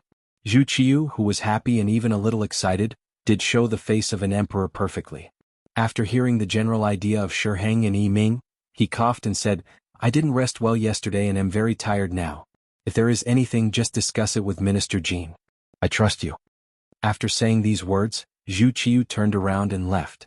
His final decision was to trust them. In response, Shi Heng and Yi Ming looked at each other and said respectfully, Farewell, Your Majesty. Long live, long live. Zhu Qiu left, leaving behind his trusted aide Jining. This was a clear indication of his attitude. That was, you can kill him. You can do as you see fit. As for how you do it and how you do it, it has nothing to do with me. Drawing a clear line in the sand in advance, once there was a problem, he could retreat freely. It was a good plan. Shi Heng, Yi Ming and Jining naturally saw this. But who was the emperor? Originally, he could say whatever he wanted with the word, official. Jining and the other two were left in the hall. The beardless eunuch smiled and said, Sirs, please come to my side hall. It's windy and quiet there. By windy and quiet he meant safer. Shi Heng and Yi Ming, who understood, smiled and agreed. Then the three of them left the hall. In the depths of Blackwell Street. In a dirty and messy courtyard. From afar, this place did not seem to be any different from other places. But in reality, this was one of the lairs of the Blackwater Gang's boss, Hu Huaihai. It was said that a crafty rabbit had 3 burrows. Hu Huaihai indeed had 5 similar courtyards. Every courtyard was as ordinary as this, but very few people knew that there were secret passageways under these inconspicuous courtyards that led directly to the forest outside the city. It took a lot of effort to dig this tunnel. In the end, the workers who dug the tunnel and were paid a lot of money were all buried, making this tunnel even more unknown. Killing and robbing and being righteous were the 2 personalities of Hu Huaihai. To outsiders he would stop at nothing. Vicious and merciless was not enough to describe him. Because of this, there was no one in Blackwell Street who did not fear the boss Hu Huaihai. Some people even called him King of Hell Hu in private. To his own people he was generous and forthright. If you encountered any difficulties or had any requests, he would definitely help if he could. When such a reputation spread, many people came to join him and eventually became his subordinates. With these 2 methods, Hu Huaihai really made people angry and hateful. But to be able to establish a foothold in Blackwell Street, which was a paradise for gangsters and even a sanctuary for murderers, and become the biggest force, it was not only because Hu Huaihai's methods were extraordinary, but also because he had 2 very loyal brothers, the second brother Wu Yong and the third brother Qi Lu. Qi Lu's knife skills were powerful. This could be seen from the fact that he was slightly better than Yang Wu. Wu Yong was even more powerful. Not only was his skill not inferior to Qi Lu, but his brain was also better. Many times, when Hu Huaihai, as the boss, made important decisions, his opinion was the most important. At this time, in this ordinary small courtyard, Hu Huaihai was looking at Qi Lu, whose left arm had been bandaged, with concern. He said, "Third brother, how is your arm? What did the doctor say?" "Big brother, it's fine. It won't be long before brother can be lively again." Qi Lu's expression was calm, but the light of anger in his eyes was flickering. It could be seen that the injury was not as simple and easy as he said. The triage bayonet was a very powerful weapon. In the future, even the United Nations banned it. It could be seen that its lethality was huge. After being stabbed by Yang Wu, blood kept flowing out, forcing Qi Lu to stop and return.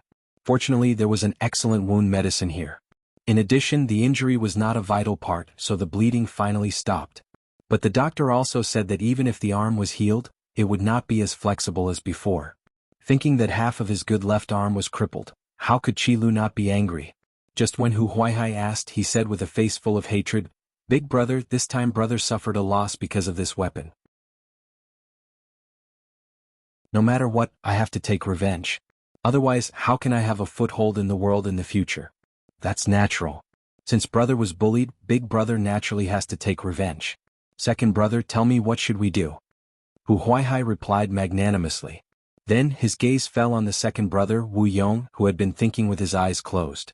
Wu Yong, who was known as the military advisor, slowly opened his eyes after Hu Huaihai asked the question. Then he gently shook his head and said, "Big brother, third brother, I'm afraid this matter is not easy to handle." "What's not easy to handle?" "We'll just take advantage of his unpreparedness and kill him." Qi Lu, who had suffered a loss, said with a voice full of emotion. "That's right, what's not easy to handle? Could it be that our Blackwater gang is afraid of an official who only has a title and no real power?" Hu Huaihai said disapprovingly. Hearing the analysis of big brother and third brother, Wu Yong's face showed a trace of bitterness. This loyal duke is not someone without real power. Although he does not have any real position, he is protected by the world's most elite mercenaries. You know about the mercenaries, right? It's said that they have an advanced firearm that can easily take a person's life from 100 feet away. It's not good to provoke them. It's just firearms. Don't the Ming army have plenty of them? But in Third Brother's opinion, the firearms camp is just SOSO. They didn't provoke us, but since they provoked us, we'll definitely teach them a lesson. Qi Lu, who had a bad temper, heard the words firearms and said without thinking, "That's not true. The firearms of these mercenaries cannot be compared to the firearms of the Ming army's firearms camp. I heard that the firearms in their hands are more accurate and can even fire continuously. It's not easy to deal with them." Moreover, from what Third Brother said, he brought more than 10 experts, but in the end he only brought back 3. They didn't even leave behind a single life, and this was because they didn't use firearms. Even their martial arts are so good. This kind of opponent cannot be underestimated.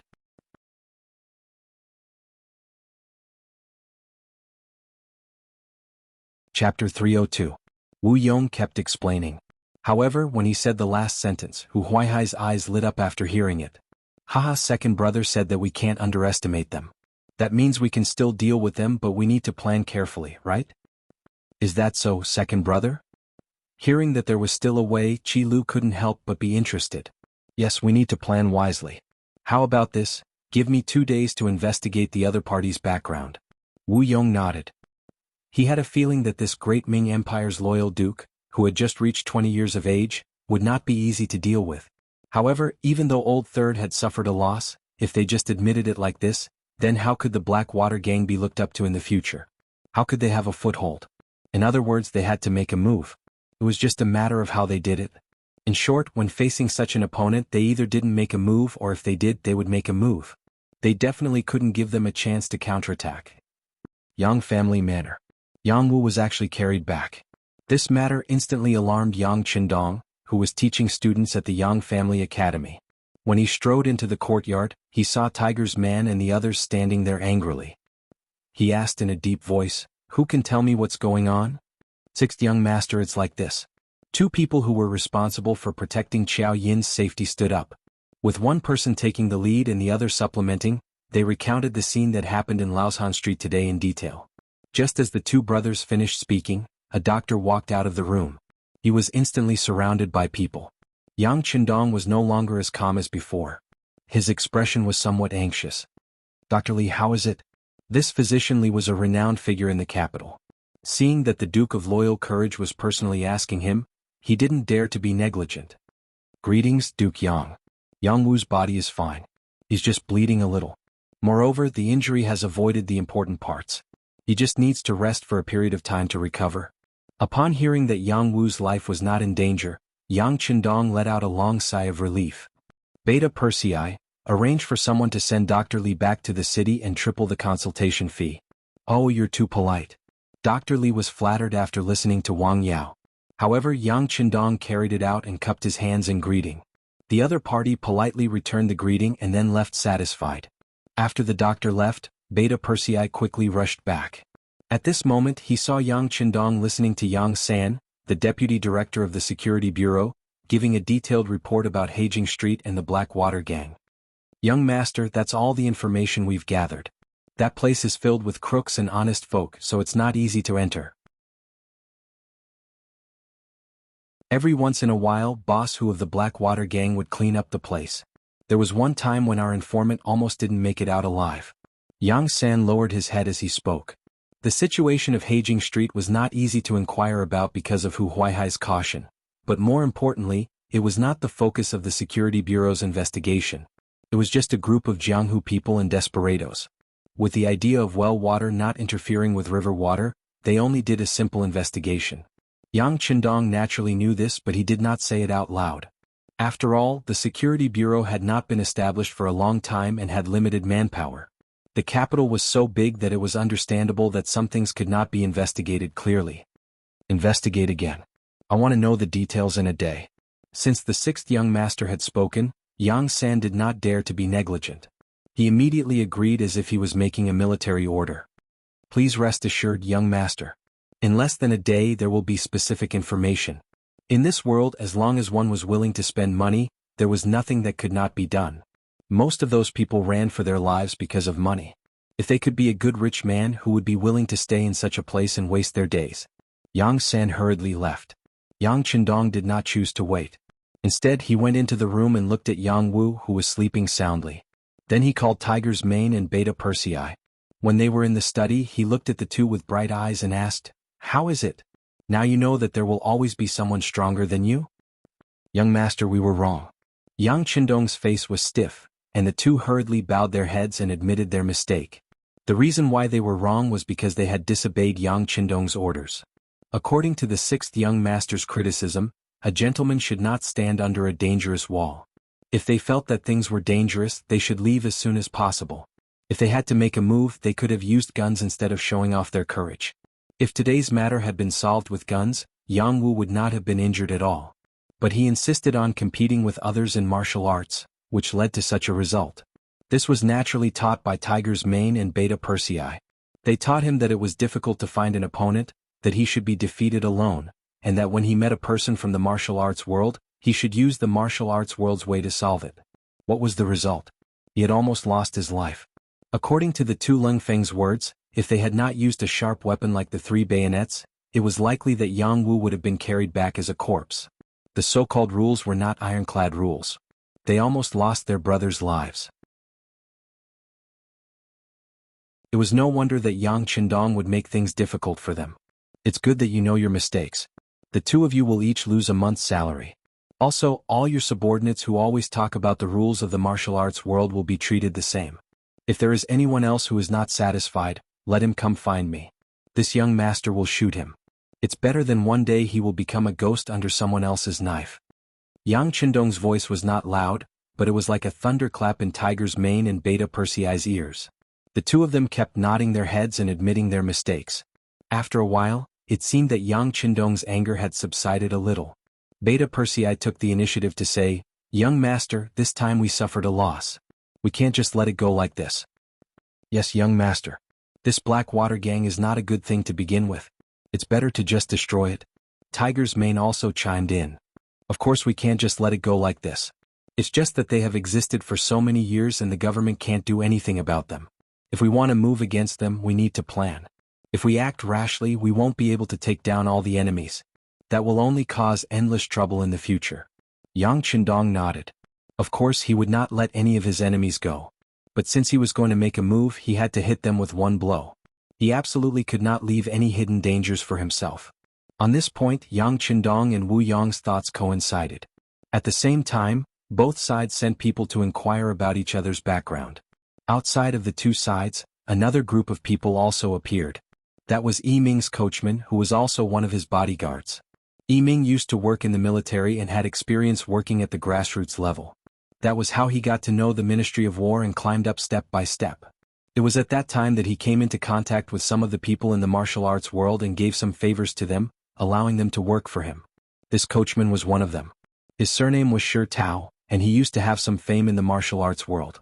His skills were also not bad. However, because this person had always been low-key and considered himself a coachman, protecting Ming, not many people knew him. This time he was sent out to deal with the Blackwater gang, who seemed to be from the martial arts world. Shi Tao first left the residence, then went to the streets.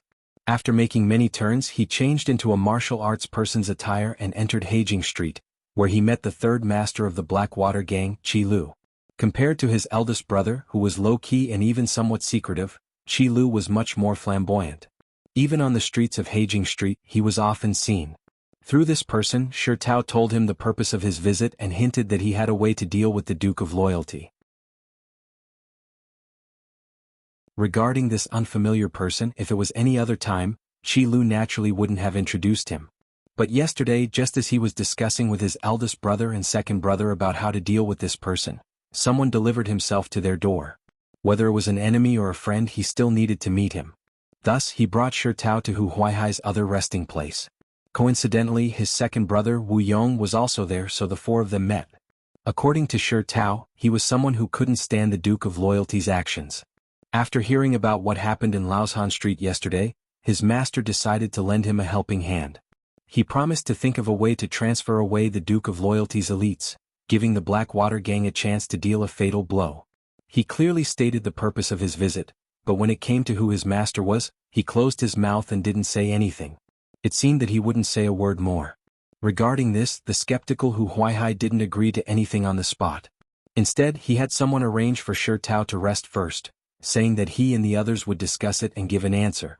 After Shi Tao left and there was no one else around, Hu Huaihai asked Wu Yong about this matter. Second brother, what do you think of this person? Big brother, whether he is an enemy or a friend, whether he is a friend or not.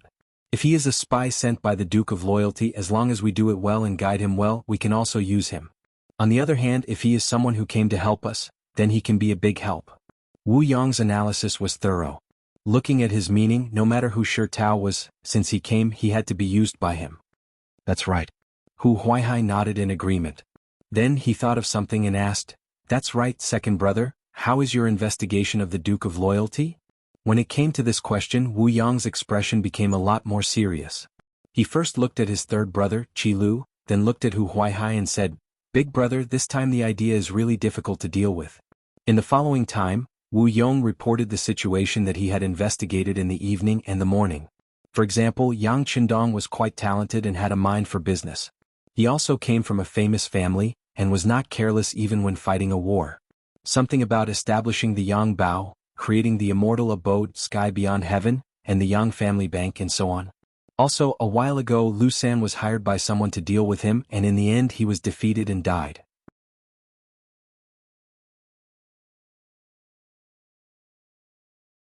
Chapter 303. Previously, the Blackwater gang focused their attention on Heijing Street. In their eyes, this was their territory. If one had to describe it, it could even be regarded as a country within a country. Therefore, they didn't pay much attention to the outside world. They only knew that the great Ming dynasty had a young Dong Shuai and a loyal and courageous duke. But even if he was an official, he had nothing to do with them. There didn't seem to be any boundaries between the two sides. Even if they couldn't be seen in public, they wouldn't have any interactions with him. However, due to the fact that they were trying to snatch people from each other, they actually got into a fight. Subsequently, they even suffered quite a bit. Now, the entire city knew about this. Unless the Blackwater gang didn't plan to stay in the capital anymore, they had to get back their face. Thus, he began to investigate this person. However, the more he knew, the more shocked Wu Yong was. When he told this to his eldest brother and third brother, he had a serious expression on his face. Oh, in that case, he is indeed a capable person. Hu Huaihai's expression became incomparably dignified after hearing this. He had thought before that if it was an official, it wouldn't be difficult to deal with him in his own way. On the other hand, if it was a person from the Jianghu, it wouldn't be difficult to deal with him according to the rules of the Jianghu. But now, he heard that this person had power, money, influence and even people. It was very difficult to deal with him. Especially when Wu Yong had mentioned the mercenaries. He had heard of this name before. After all, when the Walla army attacked the city, it was the mercenaries who drove them away. It was said that there were only a few hundred of them, but they managed to drive away the tens of thousands of Walla elite cavalry. At least the Blackwater gang couldn't do such a thing.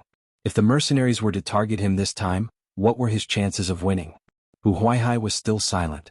At the side, the outspoken and grumpy Qi Lu said, Why do you care so much? We are earthen pots and he is porcelain. Could it be that he really wants to go head-to-head with us? Besides, even if both sides suffer, as long as big brother and second brother are still here, can't we occupy a mountain and form a team? When the time comes, I'll just take my revenge. At that time, I'll annoy him to death. Although Qi Lu's words were reckless, both Hu Huaihai and Wu Yong agreed. With the complicated terrain of Blackwell Street, even if he couldn't beat them, he could still escape, right? As long as there was life, there was no need to worry about firewood. They understood this principle. That loyal and daring duke was a smart person, so of course he would also understand. He first thought of the worst-case scenario and realized that it wasn't a big deal. He would just have to start all over again.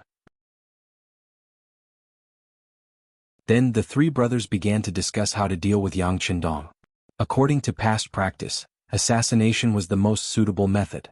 This was also pointed out by Wu Yong. This Duke of Loyalty must die. As long as he doesn't die, I'm afraid that we brothers will face the danger of death at any time.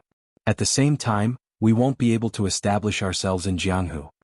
That was how the people of Jianghu were. Sometimes they valued their reputation more than their lives. Since they suffered a loss in the hands of Yang Qindong, if they didn't get back their reputation, the Blackwater gang would have no prestige to speak of. Naturally, they wouldn't be far from falling apart. On this point, Yang Chendong was also very clear. As far as this matter was concerned, even if he didn't pursue it now, the other party wouldn't let it go. Not to mention Jianghu was still lying in a hospital bed. Although it was said that he could recover after a period of rest, his brother was injured. If he didn't do anything, he would also disappoint his brother. Not to mention the name of the loyal and daring duke was useless. Just based on this point, those who didn't open their eyes would have to be taught a lesson. In addition, at noon, Yang San personally sent some information about the Blackwater gang. Looking at their actions, he was even more determined to not let this gang stay. This time, the Security Bureau spent a lot of effort and spent a lot of money to bribe some Jianghu people who usually mingled in Blackwell Street. From their mouth, they knew that this Blackwater gang really didn't shrink from any evil. Forcing the good into prostitution, bullying the good, opening casinos, and loaning money were common occurrences. The reason why they had a conflict with Yang Wu and the others this time was that they saw that there were too many prostitutes in the city and wanted to come out and get a share of the profits. Moreover, the information also showed that once the women were snatched by the Blackwater gang, they would be sold out of the capital, and the destination was the grassland in the north.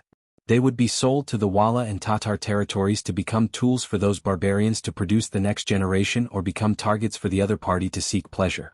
Whether it was in the previous life or this life, if there was one person that Yang Chendong hated the most in his heart, it was undoubtedly the traitors. This kind of person had no ruler, no father, no country, and no home. For the sake of profit, they could really sell anything. Such a person was even worse than pigs and dogs. The way the Blackwater gang did things was no different from the traitors. Although the great Ming and the Wala had stopped fighting, and under Yang Chendong's urging, the two sides had even started to trade, all of this was just a delaying tactic.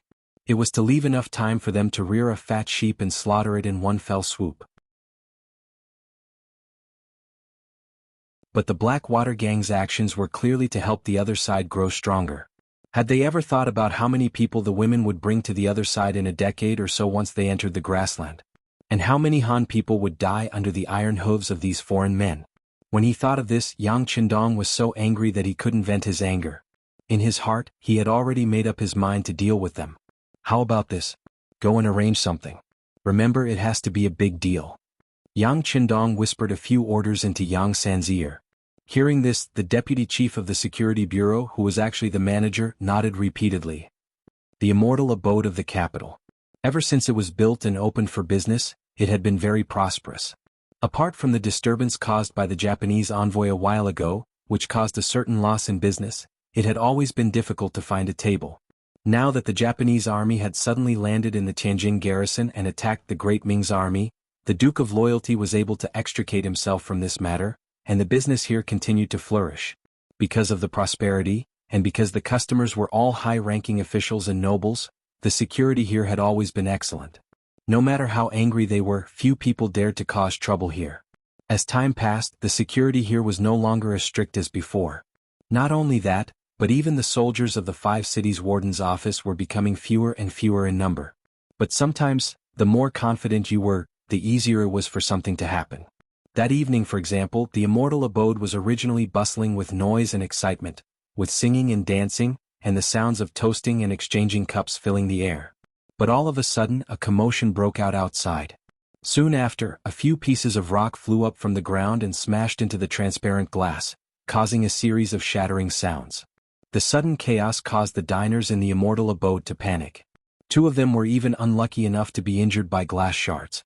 The dancers in the stands screamed in unison, making it seem like the end of the world had arrived. Fortunately, the chaos ended as quickly as it started. By the time the immortal abode's guards ran out, the troublemakers had already fled west. They chased them all the way until they saw them enter Blackwell Street. Only then did they stop and return. With so many witnesses present, the immortal abode immediately pointed the finger of blame at the Blackwater gang. Thinking back to the conflict yesterday, anyone who wasn't an idiot could see the cause and effect.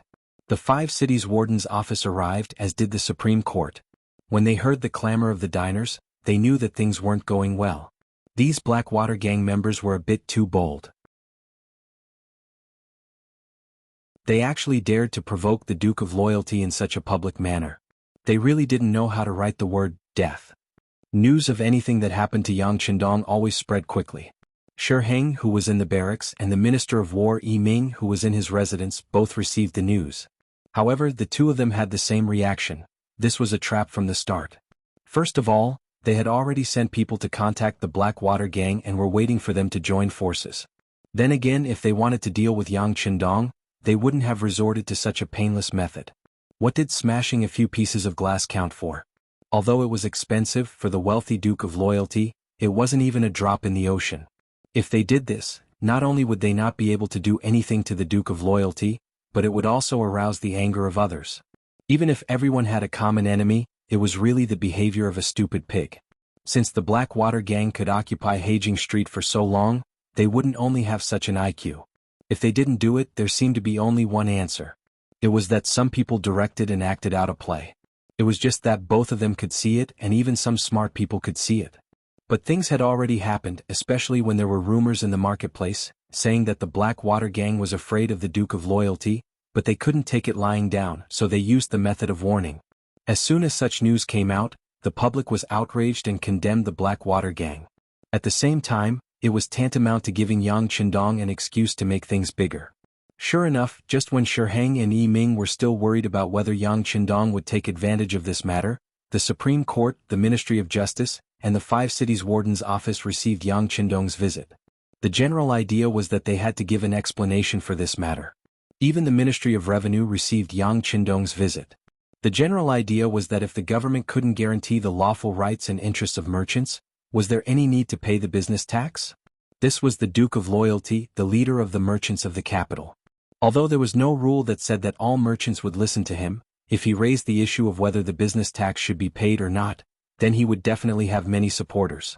After receiving Yang Qindong's visit, the Yamans didn't dare to be careless and reported the matter to the imperial palace. The chief eunuch, Jianghu, didn't know whether to laugh or cry when he saw these memorials, but he inwardly praised Yang Qindong's method of diverting disaster.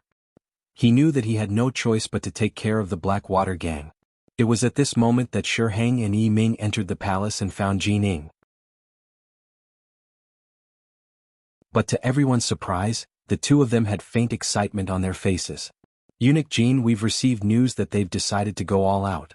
Our chance has come.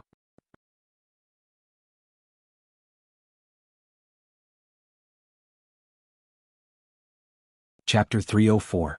Because of yesterday's incident, Wu Yong had sent people to keep an eye on Yang Qindong's properties, hoping to find some weak link. It was at this time that someone threw rocks at the immortal abode. When his subordinates reported this, his expression changed.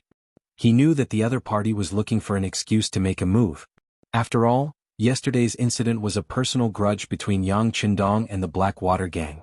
If he mobilized people to cause trouble because of this, it would be the same as giving some people an excuse. This was the crux of the matter. Previously, Wu Yong had been wondering what kind of method the Duke of Loyalty would use to deal with him, but the other party had quickly given him an answer. What could he do if the other party used an obvious scheme to deal with him?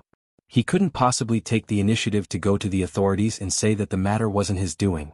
In that case, he would probably be immediately arrested. While praising the Duke of Loyalty's vicious plan, Wu Yong found his big brother and third brother and called over Shi Tao.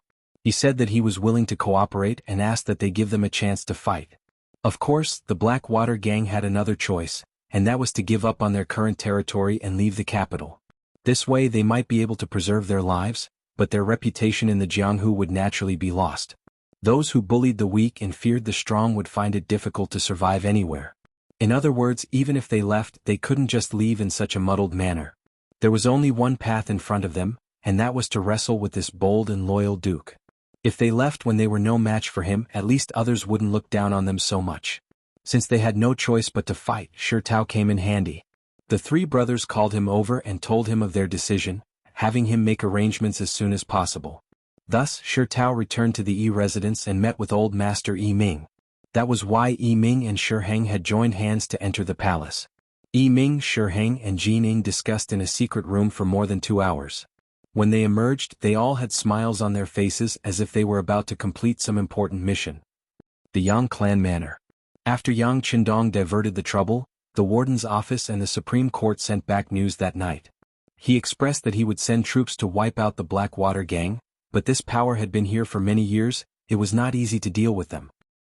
He asked whether he should ask the Duke of Loyalty and Courage to personally deal with them. After all, he was someone who had defeated Walla's army with ease.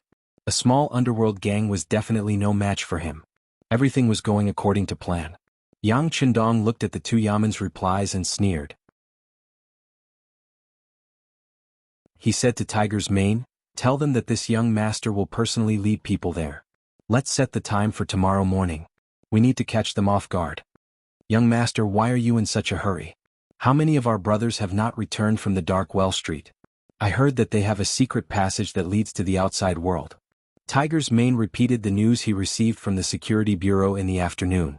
This was the news that the captain of the Langya Special Forces, Tai Hu, had personally found out. Until now, this person had not returned from the Dark Well Street. Secret passage? With this young master taking action, there is no use for any secret passage. Let Tai Hu and the others come back and then we will arrange it like this. Yang Chendong shook his head indifferently. He already had an idea on how to deal with this underworld gang. Since they dared to scheme against him, then there was no need to keep them alive. In order to achieve the effect of a surprise attack, he decided to end the battle quickly, not giving the other party more time to prepare and consider. Since the young master was so confident, Tiger's Mane naturally did not try to persuade him. He agreed and left to pass on the message. The soldiers of the warden's office in the 5 cities, the bailiffs and constables of the Supreme Court, who were off duty at home, received the urgent order to recall them. For a moment, there were hurried footsteps on the streets of the capital. At the same time, the news also reached the Dark Well Street. At the Blackwater Gang's boss, Hu Huaihai's place, Shi Tao informed the 3 leaders of the order from above, and then quietly left. Obviously, he also knew that they were going to discuss the details of the operation, and his presence was inconvenient. When there was no one else in the room, Hu Huaihai looked at Wu Yong and Qi Lu with a sinister gaze and said, "Second brother, third brother, this Duke of Loyalty can't help but want to make a move on us. At this moment, I'm afraid that even if we want to hide, there is no time. Yes, the arrow on the bow has to be shot, but it is a pity that we are not fully prepared. Right now there are still some brothers who are not out on the streets," Wu Yong said with a sigh. Yang Chendong's swift and decisive action was somewhat out of his expectations. He originally thought that they would test each other, but he did not expect that after only 1 day and 1 night, the other party had already made a move.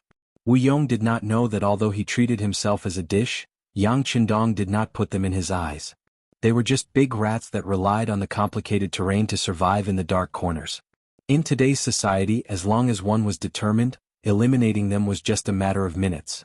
He really could not understand why the great Ming dynasty would allow them to exist, especially in such an important and bustling place like the capital. However, other people were afraid of trouble and were afraid of cutting the weeds without removing the roots, but Yang Chendong was not afraid.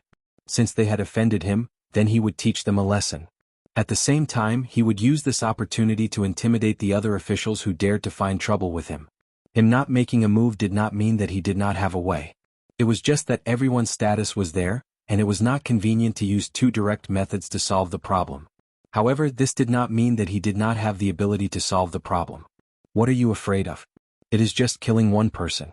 We have already sent out more than 20 brothers, so it should be enough. Third brother Qi Lu waved his heavily injured left hand. Because of the pull, the pain came up, causing him to grimace for a while. However, his spirit was still quite good. It could be seen that the anger in his heart was very uncomfortable. If he did not find a way to release it, it would cause a serious illness. No. Wu Yong straightforwardly shook his head. They did not understand this Duke of Loyalty. Although he is young, his ability cannot be underestimated. A while ago, even an important official in the court, the Minister of Justice, suffered a loss at his hands. To deal with this kind of person, if we do not have a few layers of plans, it will definitely not work. Second brother, what do you plan to do? Hu Huaihai knew Wu Yong well. He knew that Wu Yong was an expert who planned before taking action, so he asked. I plan to take a risk and send out a few more brothers. This way the 3 of US brothers will have to split up into 3 groups. As Wu Yong spoke, he pushed the oil lamp on the table to the side. Then, he used his finger that had just dipped in tea to draw on the table. The so-called 3 groups. The first group is to guard the home and lure the Duke of Loyalty to attack. The second group is to sneak out of the city and kill toward the Yang family village, forcing him to hastily return to defend. The third group is to ambush him on the road back to the village and give him a fatal blow. This is good. Then I will bring people to attack the Yang family village. Ah, I heard that this Duke of Loyalty has 4 beauties. I want to let him know that there are some people that he cannot afford to offend. After listening to Wu Yong's analysis, Qi Lu took the initiative to bring the second group. In his opinion, any ambush or entrenched defense was too meaningless, and it was far less straightforward and satisfying than directly charging out. After Qi Lu finished choosing, Wu Yong also volunteered. Then we will rely on Big Brother to defend the home. Second Brother will bring people to ambush outside. Hopefully we can succeed in one strike. The reason why Wu Yong chose to set up an ambush was because he knew that as the boss, Hu Huaihai would not trust anyone. The tunnel in Heijing Street led to the outside world. That was the escape route. In other words, it was the safest to stay here. As expected, when Wu Yong took the initiative to set up an ambush, Hu Huaihai's face, which was originally very serious, flashed with satisfaction. Since the 2 brothers were so tactful, he did not have to waste his breath. He immediately nodded and said, "Then we will do as the 2 brothers said. This time we will not let him return." Yes, he will not be able to return. The night was getting darker, but at this time the Yang family manor was brightly lit. Especially when a sharp whistle suddenly sounded above the Yang Family Academy's dormitory. Nearly 50 students who had entered a state of rest hurriedly got up. The all-round development of morality, intelligence, physique, beauty, and labor was not just a matter of words. It was put into practice. Even an emergency gathering like this was one of the subjects that they usually studied. When the hurried whistle sounded, all the students got up and put on their clothes as usual. When they came to the academy's courtyard, they saw the green-clothed mountain-head Yang Qindong looking at them with a serious face. Although he hadn't said anything yet, everyone's intuition told them that something important must have happened. Everyone's expression couldn't help but become much more dignified. After Tiger's Mane counted the number of people, he came to Yang Qindong and reported in a low voice, "Reporting to young master, all the students have gathered. Everyone is here. No one is absent." With a wave of his hand, he had Tiger's Mane stand to the side. Yang Qindong took 3 steps forward, closing the distance between him and the students. Then he swept his gaze over them and said in a clear voice, "As a truly useful talent, not only do you have to be eloquent, but you also have to be able to walk the world and be able to wield 1,000 pounds of weight with your arms. Today this young master will bring you all to see a true battlefield. You will see the weakness of human nature and the cruelty of survival." As soon as he finished speaking, all the students' faces were filled with shock, followed by excitement and joy. As Yang Qindong's students, they naturally knew how powerful their teacher was. The great battle between the army god and the Walla was often played out in the immortal abode. Everyone could recite the plot of that battle by heart. The scene of Yang Qindong descending to the mortal world like a god and killing the enemy with a wave of his hand had made them envious. They often wondered when they would have the opportunity to see it with their own eyes. Now an opportunity had presented itself. They could finally enter the battlefield and they would be following the army god. How glorious would that be?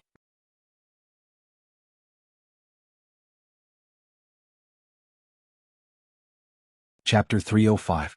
After understanding all of this, the nearly 50 students immediately shouted in a loud voice, "We will obey the Mountainhead's orders. Okay, we'll leave in 15 minutes. You can all go and prepare." After waving his hand to dismiss the team, Yang Qindong called Junko, Tai Qingyi, and Jiang Ping. They were the only 3 women among the students. After calling them in front of him, Yang Qindong said in a very casual tone, "You don't have to follow the team, but stay in the Yang family manor." Tai Qingyi had talked to Yang Qindong more than once and knew that her task was to protect the safety of the madams, so she naturally had no doubts about staying and immediately agreed. Junko, on the other hand, raised her head and asked with a puzzled expression, "Why?" In the past few months, the students in the Yang Family Academy made Junko's Chinese more fluent. Because she often underwent some physical training, her skin was not as white as before. But at the same time, it also looked a lot sturdier and even had a hint of maturity. At this time, when she raised her head and looked at Yang Qindong, who was more than a head taller than her, the stubbornness on her face was very cute and lovable. "No reason, this is an order." Yang Qindong's face became serious and after finishing his words, he left in a huff. Without a satisfactory explanation, Junko's face was full of displeasure.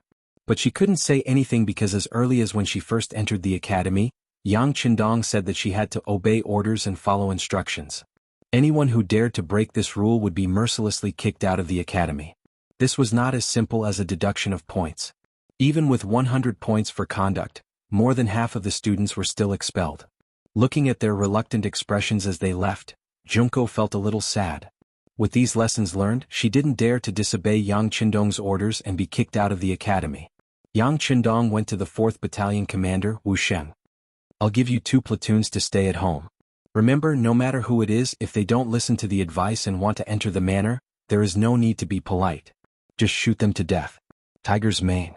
As soon as he finished speaking, Tiger's Mane appeared from the side and handed over a machine gun that weighed about 8 kilograms. Yang Qindong reached out and took it. After familiarizing himself with it for a while, he personally handed it to Wu Sheng. This is the Type 9 machine gun for Squad 5. The gun is 840 millimeters long, the gun weighs 3.95 kilograms, the muzzle velocity is 970 meters per second, the caliber is 5.8 millimeters, the bullet capacity is 75 rounds, and the effective range is 800 m. I'll leave it to you for the time being. If a large number of enemies appear, wipe them out. Yes. Sweep his mother. Wu Sheng said with a face full of excitement. When he first joined the Cold Front, Yang Qindong said that there would be more advanced and more powerful machine guns in the future. They would be able to wipe out a large number of enemies in one shot. Once they started fighting, one person would be able to guard the main road and prevent the enemy from advancing. When he first heard about it, Wu Sheng was very excited. He had a strong body and was quite strong. He thought that this opportunity would be most suitable for him to use. Now his long-time dream had finally come true. Although this machine gun wasn't heavy and had appeared on the battlefield against the Walla cavalry, it wasn't the more powerful heavy machine gun that the young master had mentioned. However, even if it was a light machine gun, being able to use it once was something to be proud of. In the future, he would have something to brag about in front of the other Cold Front members. He had no choice but to take out the light machine gun for Squad 95. Tonight he was facing a group of fugitives. God knows what they would do. It was never wrong to be more prepared just in case. Because of the lack of time and limited information, Yang Qindong's operation this time couldn't be perfect. But it didn't matter. With his powerful strength and the unknown advanced firearms in his warehouse, he only needed to charge forward. He really had a heroic aura of, no matter how far you come, I'll go all the way. Leaving behind 2 squads of Cold Front members and 2 bases of ammunition, the Yang clan manor's defenses were raised by more than 1 level. Unless a large number of enemies charged at them with no regard for their lives, they were more than enough to deal with a few stragglers. While he was giving some instructions to Wu Sheng, the students had finished gathering. Yang Qindong led a platoon of Cold Front members and joined them. They left the Yang clan manor and headed toward the capital.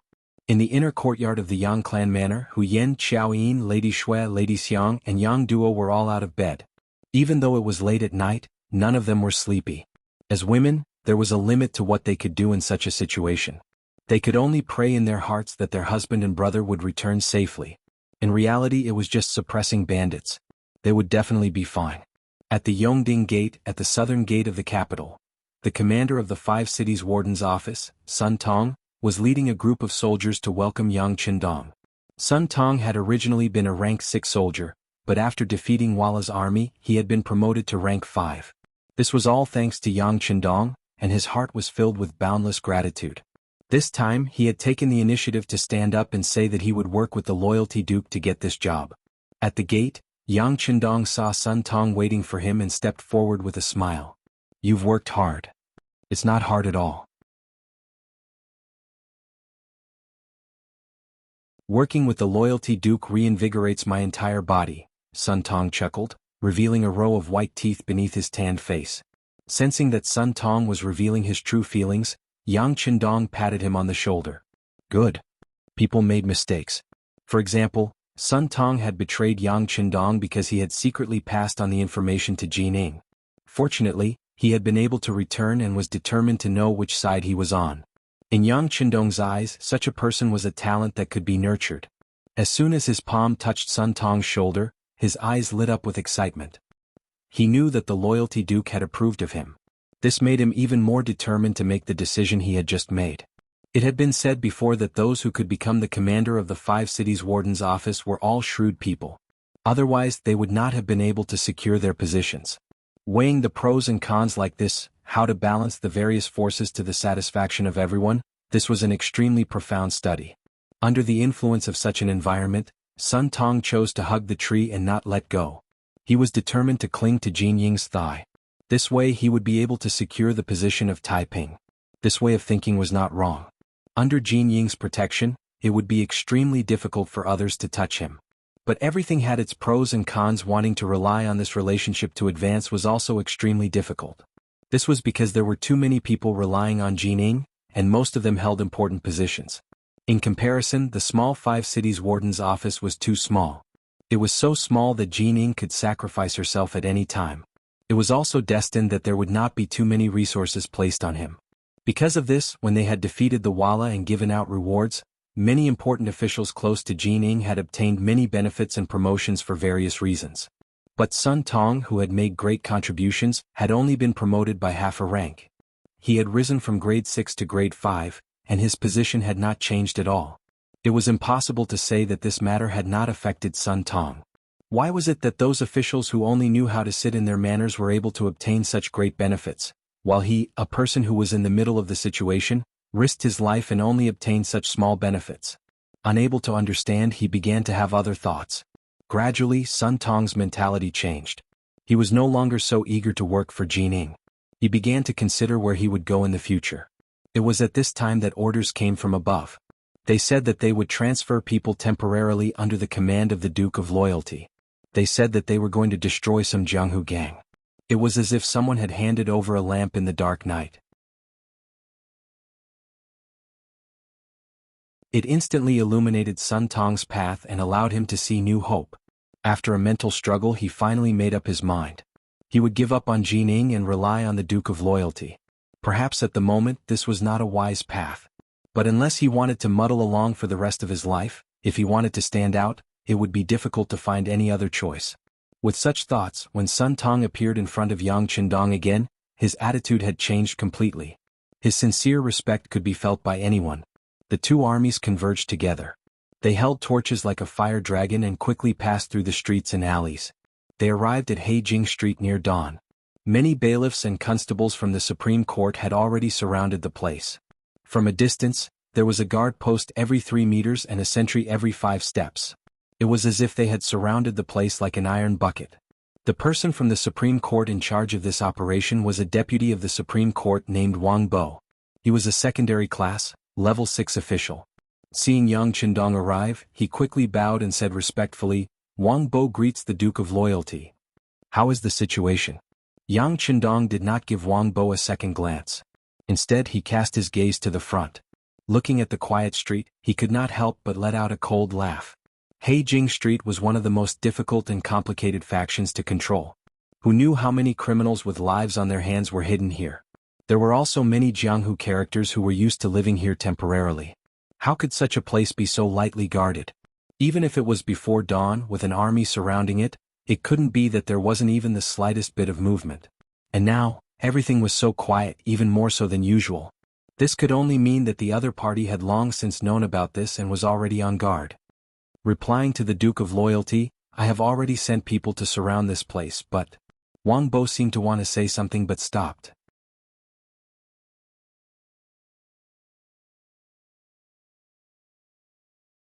Chapter 306. But what about it? Yang Qindong originally thought that the other party would be dignified and might even ask for credit because of this. It was not impossible. Facing Yang Qindong's curiosity, Wang Bo seemed to hesitate for a moment, then said as if he had made up his mind, "But according to this official's experience, these bandits should have been alerted a long time ago, or else they wouldn't have been so quiet. I'm afraid that someone else has already passed on the message."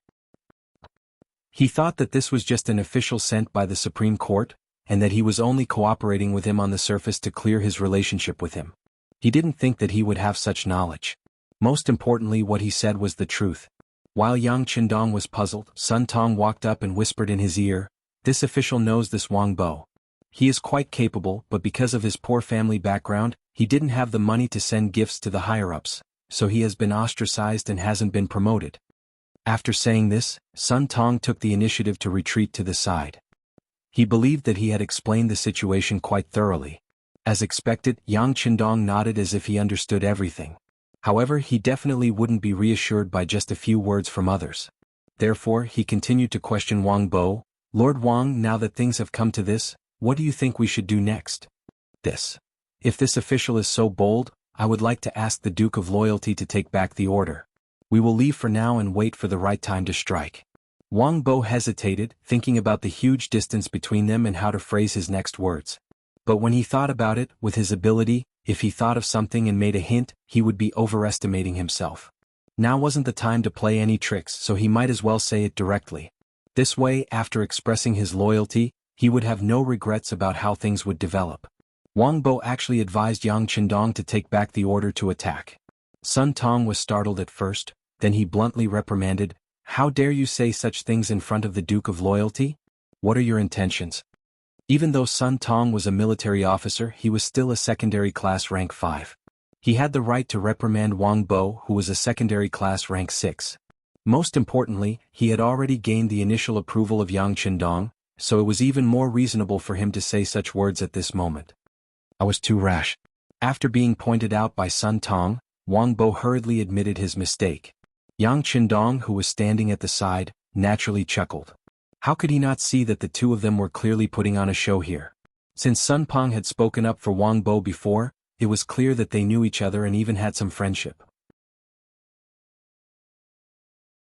At this moment, he was only saying these words to offend the other party.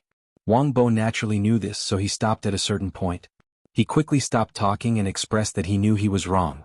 Everyone had their own schemes, and it was understandable to use them appropriately.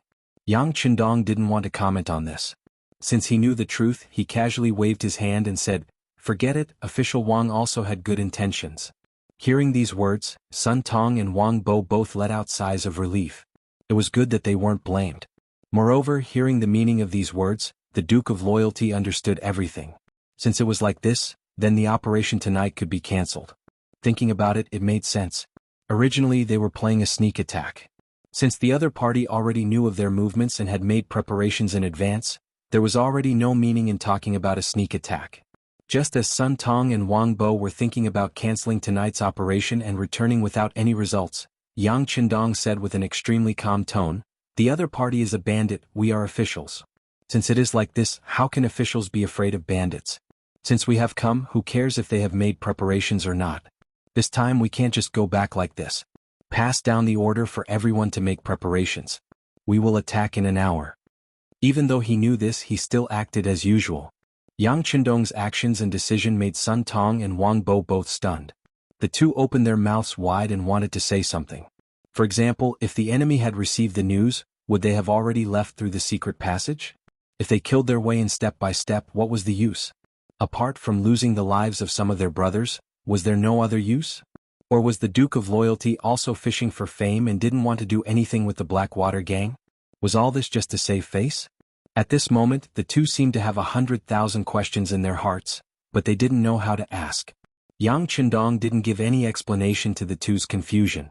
He believed that facts spoke louder than words.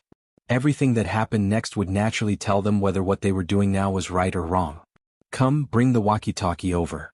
As soon as his voice fell, Tiger's Mane had already stood behind Yang Qindong with a black iron-like object on his back.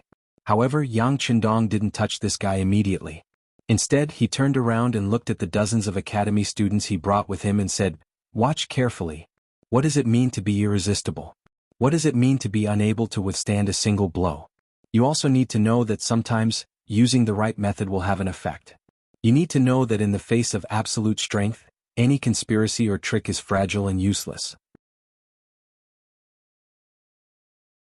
After hearing the Mountainhead's words, the dozens of students all opened their eyes wide and nodded.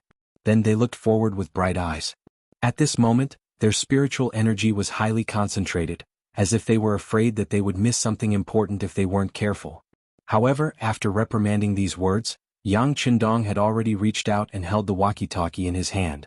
Then he said in a very firm and confident voice, Tingshan, this is number 1. Are you ready?" Reporting to number 1, Tingshan is ready and can attack at any time. Please give your orders. At this moment, another voice suddenly came out from the metal object. This shocked Sun Tong and Wang Bo so much that they almost jumped up. It was enough to show that they were really frightened. Okay, number 1, launch the attack. The time limit is 15 minutes. Don't stop. Begin. Tingshan Roger, Tingshan Roger. The conversation ended for the time being, and there was no more sound coming from the metal object. Just as Sun Tong and Wang Bo were wondering how this thing could make a sound, a shocking scene suddenly appeared in front of them. Flames soared into the sky and thunder roared. Torrential flames suddenly appeared in front of their eyes. The rumbling sound was like thunder from the ninth heaven falling in front of them, causing the earth to tremble. The hot air that rushed toward them seemed to be able to roast them, causing them to involuntarily step back to avoid the heat. Boom boom boom, boom boom boom. The sound of cannon fire could be heard incessantly, and one after another, flames soared into the sky. It was like the end of the world, and it was more like the heavens were angry and spitting out huge fireballs one after another. In an instant, Blackwell Street was completely submerged in flames. Sun Tong was dumbfounded, Wang Bo was dumbfounded, and the group of academy students were dumbfounded. Even Tiger Man, Lung Feng, and the others who were mentally prepared were also dumbfounded. They thought that since the young master had a card up his sleeve, he would definitely have a way to solve the problem in front of them. However, they did not expect that he would use such a direct method to bombard with the cannons. Moreover, this kind of bombardment was not the ordinary kind. After each shot, they would rest for a while. It was just like what they used to deal with the Walla cavalry. This was a bombardment of cannons. Under the continuous attacks, the entire street would probably be completely destroyed. Not even a single blade of grass would be left. Not even a single person would be left alive. In the loud sound of cannon fire, Blackwell Street in front of them became a sea of fire. At a close distance, they could even hear the miserable cries coming from inside. The people in Blackwell Street had indeed received the news in advance, and Hu Huaihai had made some preparations for this. For example, they would first divide their forces into 3 groups and prepare countermeasures. Then they would mobilize all the Jianghu people and fugitives on the streets, telling them that the imperial court would kill them. And in order to protect themselves and preserve their last piece of pure land, what they had to do was to fight against reason and beat the invaders out. This was to tell others that this was their territory and that no one was allowed to invade, much less have any ideas about it. Otherwise, only death awaited them. Those who could become the boss usually had a certain ability to stir up people's hearts. Hu Huaihai was like this. When he waved his arm and promised many benefits, he received a response from the crowd as expected. Next, the entire Blackwell Street could be said to be fully prepared for a face-to-face battle with the Ming army that rushed in. There were long spears, short knives, iron rods, silver whips, and some long bows and short crossbows. There were countless traps everywhere. They were just waiting for the Ming army to appear and kill them. However, they did not expect that Yang Qindong had no intention of fighting with them at close range. He directly switched to long-range artillery and ignored the various preparations of the opponent. He used hot weapons against cold weapons to overwhelm them. It could also be said that he was bullying them. There were ways to deal with people and there were ways to deal with animals. This was Yang Qindong's style of doing things. Just like when he faced the Walla army, he might have been able to severely injure them. However, in order to achieve his own goals, he did not do that. Instead, he focused on shocking them in order to leave a strong enemy in the north for the great Ming dynasty. He did not want to give up all the good bows and arrows. The facts also proved that Yang Qindong's method was correct. The existence of the Walla's main force did indeed put a lot of pressure on Zhu Qiu, so he did not dare to wholeheartedly rectify the internal situation. Naturally, he could not raise his sword to attack Zhu Qiu. For a time, the business with the Walla also limited his thoughts of fully developing the military. He could make a lot of money and so on.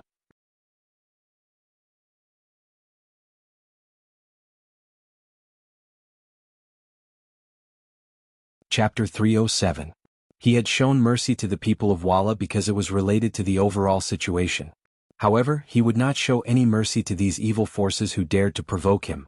There were no longer any commoners in Blackwell Street. Those who stayed there were either fugitives with a life or members of the Jianghu with evil intentions. They could no longer be regarded as human beings. Since that was the case, why would he need to show any mercy to them? All he needed to do was fight.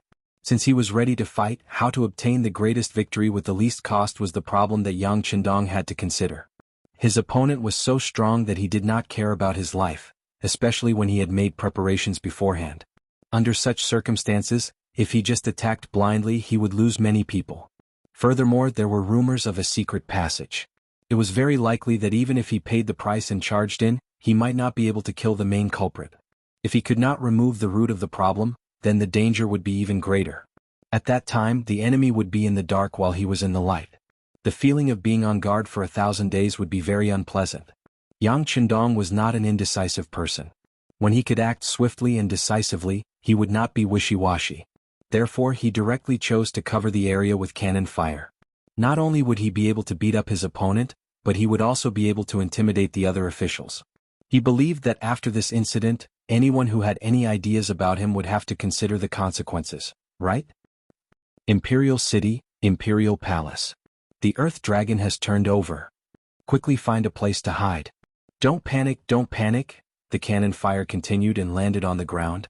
Even the Imperial Palace was shaken. Some experienced people shouted that it was an earthquake. Therefore, the entire Imperial Palace was in chaos. It was 3 or 4 o'clock in the morning, which was also the time when people were in deep sleep. The sudden tremors woke some people from their dreams and caused chaos. Even Dai Zong Zhu, who was sleeping with a concubine in the bedchamber, was awakened by the tremors. Then she instinctively rolled to the ground and hid under the dragon bed. Your Majesty, Your Majesty. The concubine was still shouting from the bed. Outside the door, Jining also rushed in, her voice urgent. The people in the Imperial Palace, regardless of their occupation or status, had to do one thing if they wanted to live a better life, and that was to gain the trust and recognition of the emperor. Once something happened to the emperor, these people would be like rootless duckweeds. In the end, they would be washed to the side by the waves and wither away, becoming a complete waste. Therefore, the emperor's safety also represented the safety of many people.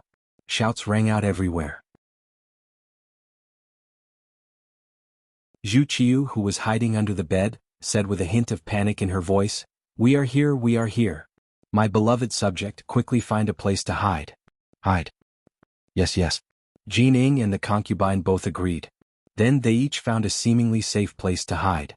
They prayed in their hearts, praying that the Earth Dragon would flip over quickly to ensure their safety. The ground trembled and the rumbling continued for about an hour before it finally stopped. Then the entire palace became extremely quiet. Even so, Zhu Qiu had no intention of crawling out from under the bed. He had read many ancient books. Once there was an earthquake, it was often continuous. It was not so easy to stop it. He was still thinking that it would be better to stay like this and wait for the sky to completely brighten before finding a spacious and safe place. However, this idea was completely changed with the entrance of a young eunuch. Your Majesty, Your Majesty. A little eunuch stumbled as he ran in. When he entered the door, he almost tripped over the slightly high threshold because he was in such a hurry and fell to the ground. What are you doing? How can you be so flustered in front of the emperor? Jin Ying's eyes were sharp. With the help of the candlelight in the bedchamber, she saw that the young eunuch was one of her trusted aides. She pretended to be angry and asked. The young eunuch finally saw Jin Ying. He hurriedly knelt on the ground and said anxiously, Eunuch, the Earth Dragon did not flip over. It was the Duke of Loyalty and Courage who was having sex. What do you mean by having sex? What exactly is going on? Jin Ying only heard a little more clearly after the young eunuch repeated it twice. However, she was also puzzled. She had seen cannons being fired before. The artillery battalion of the Great Ming Dynasty had fired 2 cannons when it was first built. Although the noise was not small, it was still within an acceptable range. How could it be like this time, where the sound was as loud as thunder and the earth trembled because of it? Yes, it was indeed having sex. We sent someone to follow the Duke of Loyalty and Courage to bring back the news, the young eunuch said solemnly. He looked as if he was willing to guarantee it with his life. It was really having sex? Jin Ying also knew that the young eunuch under her command would not dare to say anything about this kind of thing. Thinking back, the sound was as loud as thunder and the earth trembled. However, it seemed that was all there was to it. The house did not shake. It really did not seem like the Earth Dragon flipping over as people usually said. Yes. The young eunuch hurriedly nodded and said, All right, since that is the case, go and investigate. If there is any news, immediately report back. Jin Ying waved her hand. If what she said was the truth, then her performance was a bit too exaggerated. Of course, she could not let too many people see her losing her composure. Especially when the emperor was still under the dragon bed. This kind of scene could not be seen by anyone else. The young eunuch accepted the order and left. Without anyone else around, Jin Ying also came to the side of the dragon bed. Then she said in a small voice, Your Majesty, there is something strange about this matter. I'm afraid it was not the earth dragon flipping over. Ozhen will come out now. Zhu Qiu, who was hiding under the dragon bed, had heard the young eunuch's voice. Although he did not believe that all of this was caused by the cannons since there was a report, it should not have been the earth dragon flipping over. Thus, it was not appropriate for him to hide under the bed. No matter what, he was the emperor of a dynasty. When Zhu Qiu climbed out from under the bed, he first tidied up his pajamas. Then he straightened his body and resumed the posture of an emperor. However, he had no intention of returning to the dragon bed. Instead, he began to change his clothes with the help of his concubines. The young eunuch left quickly and returned even faster. Perhaps the report from below was also fast. As soon as he changed into the dragon robe, he rushed back. However, this time he was clearly not as flustered. Instead, he knelt on the ground a few feet away and said, "Reporting to your majesty, the people below have reported that it was indeed the Duke of Loyalty who was firing the cannons. Marquis Wuxia has also come. He is waiting outside the palace for an audience." Oh, the Hall of Harmony receives him. Zhu Qiu nodded. He also had a bad feeling in his heart. Since the sound of the cannons was so loud, its power would not be small. What was this Duke of Loyalty up to? In the Hall of Harmony, when Zhu Qiu appeared in his new dragon robe, Shi Heng, the commander of the 3 armies, and Ming, the minister of war, had already knelt on the ground. As soon as they saw the emperor's face, they kowtowed and said, "Your Majesty, I am guilty." "Forget it." Zhu Qiu, who looked a little unhappy, seemed to want to say something, but in the end, he just waved his hand and looked powerless. "Thank you, Your Majesty." Shi Heng and Ming were in charge of the army, and the other was in charge of the equipment and logistics of the Ministry of War. Now, the sound of the cannons suddenly came out like an earthquake in the city. They did not know before, so they had to bear the crime of dereliction of duty. If the emperor wanted to, it was possible that he could use this reason to replace them. In this way they had to admit their guilt. At least they had a positive attitude. It was impossible to say that Zhu Qiu did not have a little anger in his heart. He was the emperor, the master of the world. But when did something happen that even the master did not know about? But although he was angry, there was no better person to use. Fortunately, whether it was Shi Heng or Ming, they were still loyal. Since that was the case, what harm was there in forgiving them this once? With a temper and patience that had no choice but to tolerate everything, Zhu Qiu sat on the dragon throne with Jin Ying's help. Then, he looked at the 2 kneeling people in the hall with a heavy gaze. "Tell me what is going on. And how are you going to deal with it? If such cannons suddenly fall on the imperial palace, how will I deal with it?" Zhu Qiu could not be blamed for being so cautious. His life was already threatened. If it were anyone else, they would not be able to remain calm.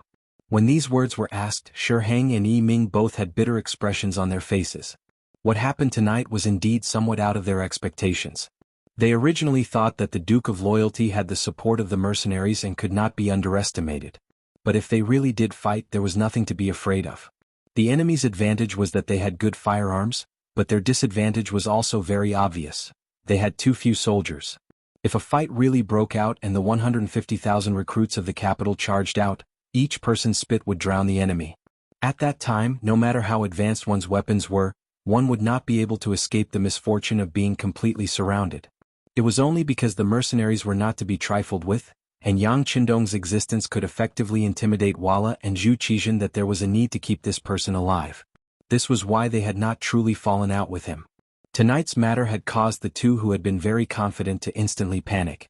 They seemed to have suddenly realized that the matter was not as easy to resolve as they had imagined, and the situation seemed to have become even more grim. Putting aside everything else, just the sound of the earth dragon turning over was not something they could withstand. And if their guess was correct, this was the work of the mercenaries.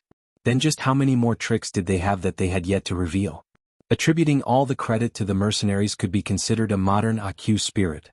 With this thought, they comforted themselves and hoped that the situation would not be too bad. For example, once they had a good relationship with the mercenaries, wouldn't they be able to use these powerful firearms? If that was the case, a bad thing would become a good thing.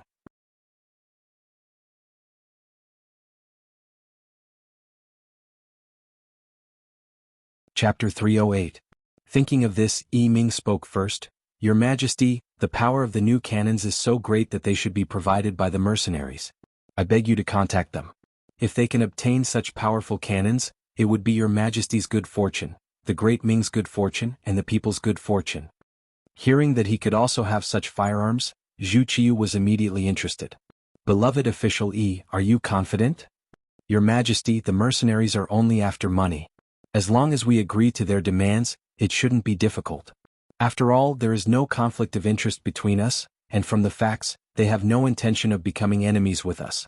I think it is feasible.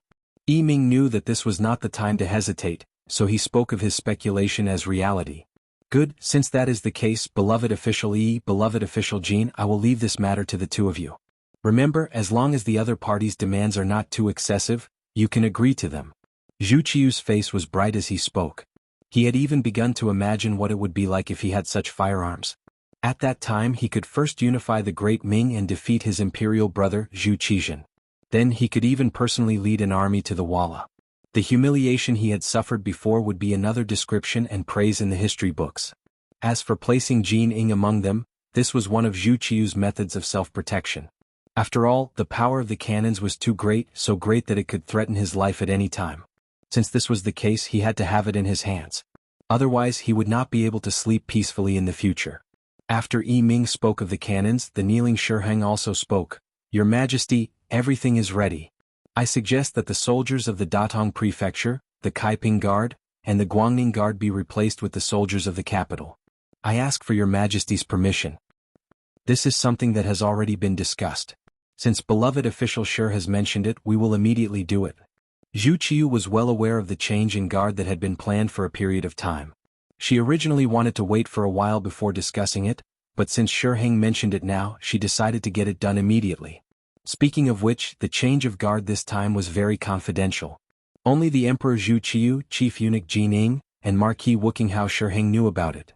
Even the Minister of War Ming was kept in the dark. Now, when he heard the conversation between the Emperor and Shiheng, he who was kneeling on the side was confused. Fortunately, Shiheng gave him a look, which meant that he would explain this matter later. This prevented Ming from feeling that he had been excluded from the highest authority. One was to build a good relationship with the mercenaries and have deeper contact with them. The other was to change the defense of the army. After the conclusion of the two matters, the discussion about tonight's bombardment in the Imperial Palace also ended. As for what would happen next, they would discuss it after seeing the results of tomorrow's battle. Zhu Qiu turned and walked towards her sleeping quarters. There was still some time so she could go back to sleep. Jining followed her step by step. Leaving Shiheng and Ming behind, she walked backwards out of Jianghu Palace. As soon as he stepped out of the hall, Ming straightened his stooped body and asked curiously, Governor Shi, can you tell me more about the change of guard? Of course. Shiheng had a smile on his face. Once the guard was changed, many things would be involved. He needed the support of the Ministry of War, and there were some things that needed to be explained. Actually, His Majesty just casually mentioned it. I'm sure that Minister of Rights also knows about it. After defeating Walla, some people's reputations are too great. In addition, they saved more than 70,000 soldiers from Walla's army. Most of these people have returned to being soldiers and heroes.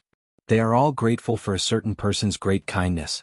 Does Minister of Rights think that His Majesty can use this kind of army without worry? That's why His Majesty decided to change the guard? Ming was extremely intelligent and immediately understood the crux of the matter. Once the guard was changed, the soldiers coming in were from other guard posts. They had not received the kindness of the Duke of Loyalty and Courage, so they could be used without worry. Yes. This time, the Emperor was willing to use money to change the guard, and the constant waves of conscription in the capital were even suppressed by His Majesty precisely for this reason. To tell the truth, the majority of those people who were forcibly conscripted into the army were commoners who were convinced of someone's strength. Leaving these people in the capital would be an unstable factor, so I used this chance to get rid of them, Shiheng chuckled. So what if you, Yang Qindong, are formidable? In the end, the situation was still in the Emperor's hands. No matter how many good deeds you did and how many people you bought, once the people were changed, your reputation would gradually fade away. Ming finally understood what was going on and sighed. His Majesty's move is truly formidable, taking away the firewood from under the cauldron. Right, what about the Blackwell Street matter? I was hoping that they'd cause some trouble, but it seems that we were happy for nothing. Let's drop this matter. After all, we didn't lose anything. This was Shiheng's matter. With this voice, the two figures gradually faded into the distance, ultimately vanishing from the imperial city, returning to an hour ago. Blackwell Street. Hu Huaihai, the boss of the Blackwater gang, was sitting in a room with a secret passage. He was listening to the intelligence gathered by his subordinates. For example, the entire street had been surrounded by people sent by the Supreme Court, and a large number of officers and soldiers were swarming in this direction. Second Master Wu Yong had long ago analyzed all of this, so Hu Huaihai naturally knew what was going on. It was precisely for this reason that he was in no hurry, only lightly nodding to indicate that he understood. He gave off the feeling that everything was within his plan, and his subordinates trusted him even more. In fact, Hu Huaihai was also prepared. On the entire Blackwell Street, the Blackwater gang had at least 500 people set up in ambush. In addition to some desperados and notorious Jianghu people who sought refuge here, there were at least 1,000 people, and all of them had some skills. They were not people that ordinary soldiers could deal with. In addition to the geographical advantage, it would be even more difficult for the Duke of Loyalty to deal with him, and it would be impossible for him to do so without paying a heavy price. Not to mention that even if the situation was more dangerous, he could leave through the secret passage, and then second brother and third brother would take action. What danger would there be? At this moment he could even see the scene of Yang Qindong being killed. It was precisely because of these backup plans that Hu Huaihai's face was naturally calm and fearless at this moment. However, all of this was changed by the earth-shaking rumble of cannons. Seemingly without warning, just when the villains on Blackwell Street were ready to fight a bloody battle at any time and cause the soldiers to be rebuffed, there were suddenly streaks of fire whizzing down from the sky, followed by a deafening sound that could shatter one's eardrums. Before anyone could react and was still in a daze, wondering what was going on, powerful cannonballs landed on Blackwell Street, landing beside the villains. Then, with a sudden boom, they turned into streaks of huge air currents and flames that engulfed them one by one. The rumble of the cannonballs shattered the understanding of these villains. Just when they thought that the Ming army would launch a charge and they were waiting, the cannonballs that fell from the sky and the cannonballs that could form a radius of several feet as soon as they landed on the ground struck all of their confidence and self-esteem into nothingness. They were struck until there was nothing left, nothing at all. Even Hu Huaihai, who was waiting quietly in the room, was frightened by the sound of the cannonballs. After a full 10 breaths, he seemed to have woken up from a dream. The first thing he did was to quickly rush toward the entrance of the secret passage, thinking, "It's over, it's over, it's all over." Hu Huaihai's reaction was not slow.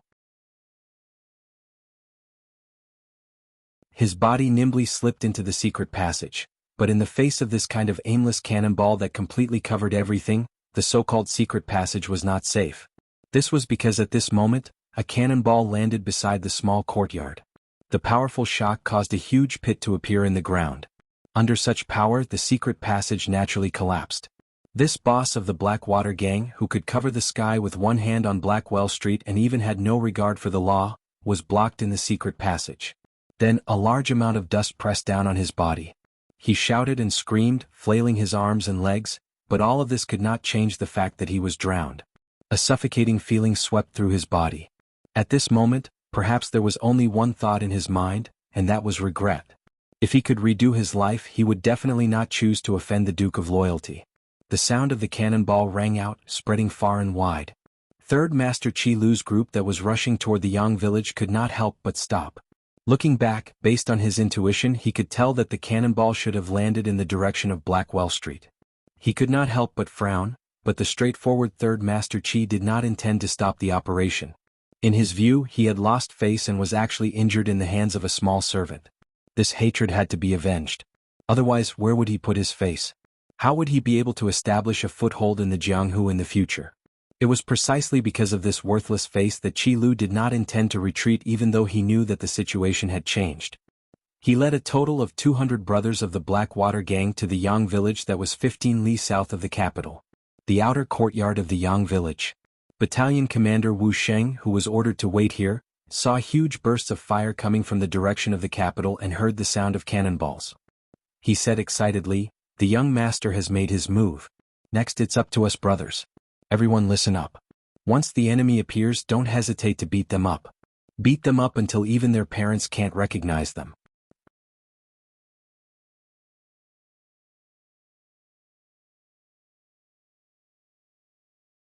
Chapter 309. Yes.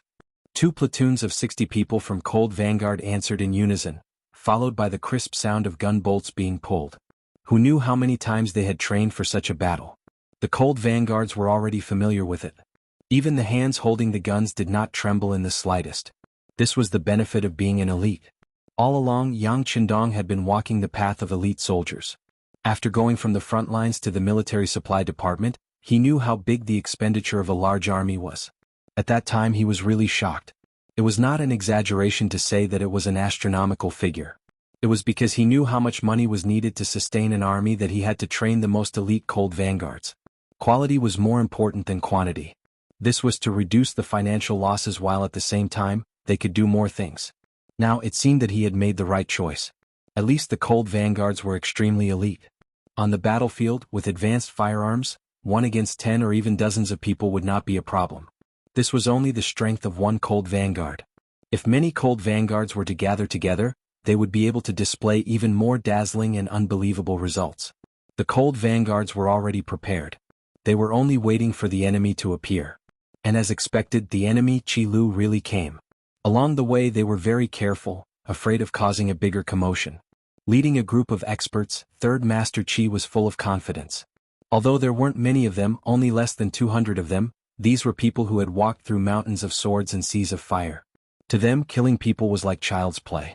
Once they were allowed to rush into the Yang family manor, one could imagine what kind of hell it would become. He had long heard that the Duke of Loyalty and Courage had 4 beautiful women. At this moment, Qi Lu only felt restless. He had even thought of leaving 1 for himself, 1 for his second brother, and the other 2 for his eldest brother. This should be enough to prove his filial piety. With such a beautiful but impossible wish, the group of people arrived outside the Yang family manor, on a spacious piece of land. Originally there were some weeds here, but for the sake of a better field of vision, Lung Feng had long made this place barren. This way, if any enemy approached, this place would become the first line of life and death, restricting the enemy's approach and reaping their lives. The Blackwater gang had investigated this matter, and they even knew that this open space served as a barrier. However, in the eyes of these people who were agile and knew that wealth came from danger, no one took him seriously. If they rushed forward, they would be able to obtain riches and honor. If he couldn't charge up, he would die and his soul would disappear. This was very fair.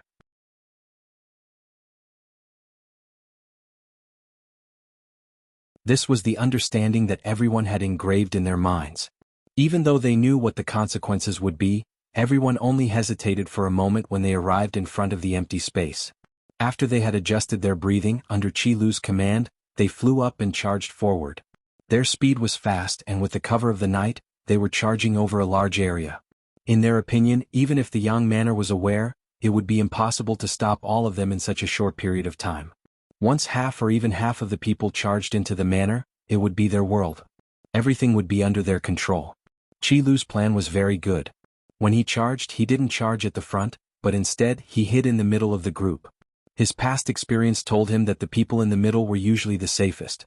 At least they could attack and retreat. However, when the group truly launched their attack, everything was completely different from what he had imagined. Attack. Seeing the black shadows approaching, Battalion Commander Wu Sheng, who was hidden in the darkness and had 2 platoons of soldiers by his side, gave an order.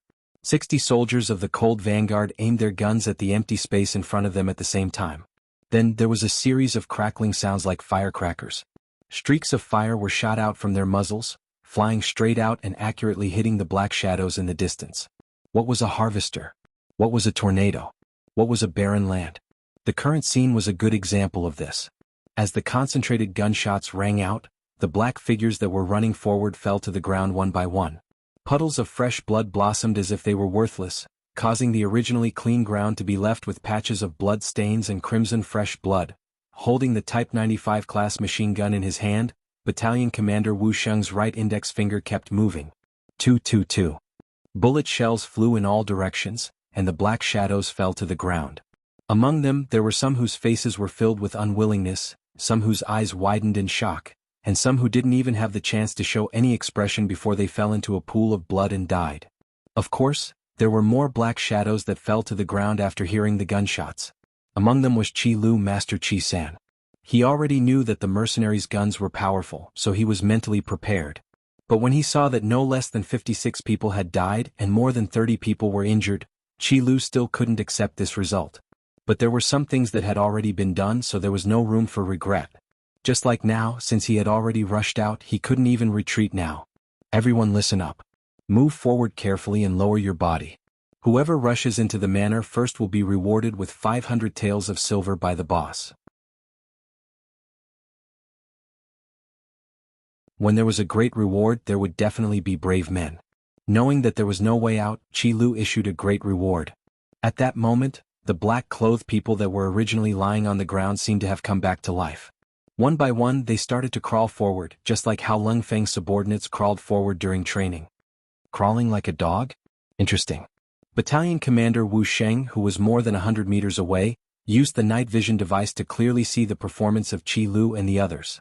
When he saw how imperfect they were when crawling forward, and how some of them even had their buttocks raised high, he couldn't help but laugh out loud. Fortunately, they were the enemy. If they were his subordinates and their movements were so imperfect, he would have stomped on them long ago. Come on, brothers. The competition has begun. Let's see who gets the most hits. When we return, it will be recorded clearly in the merit book. Now let's start with Class 1. Remember, you only have one chance. After that, it will be Class 2. No one is allowed to fight and no one is allowed to mess around. Whoever breaks the rules will have their merit taken away. Wu Sheng's voice was sometimes serious but sometimes excited. He treated the actual battle in front of him as a training exercise, a military exercise. With such a relaxed attitude, the other Lung Feng members were also relaxed, and they were able to show their best side. Class 1, get ready. Fire.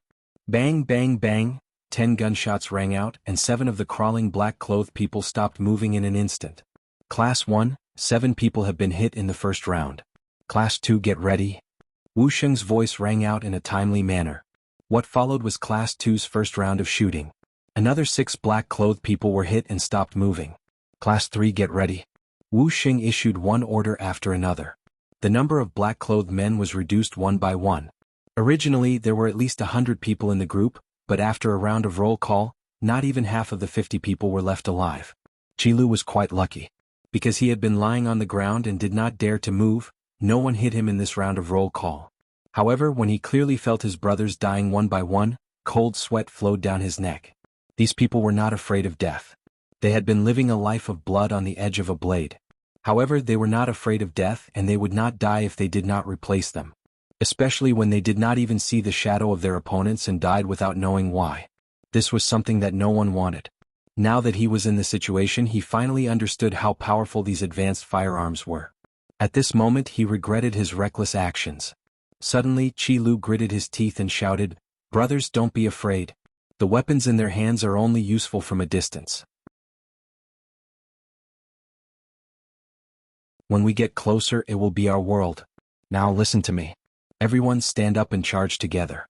We will kill our way through. We will wash the Yang family village with blood." Perhaps Qi Lu's shout had an effect, or perhaps everyone knew that waiting like this would only lead to death. At this moment, such a shout actually caused everyone who was still alive to stand up. Then after a shout, they all rushed forward together. In the inner courtyard of the Yang family village, Hu Yen and the other girls heard the gunshots not far away from them. They also heard the rumbling sounds of artillery fire from even further away. Their faces were all filled with anxiety.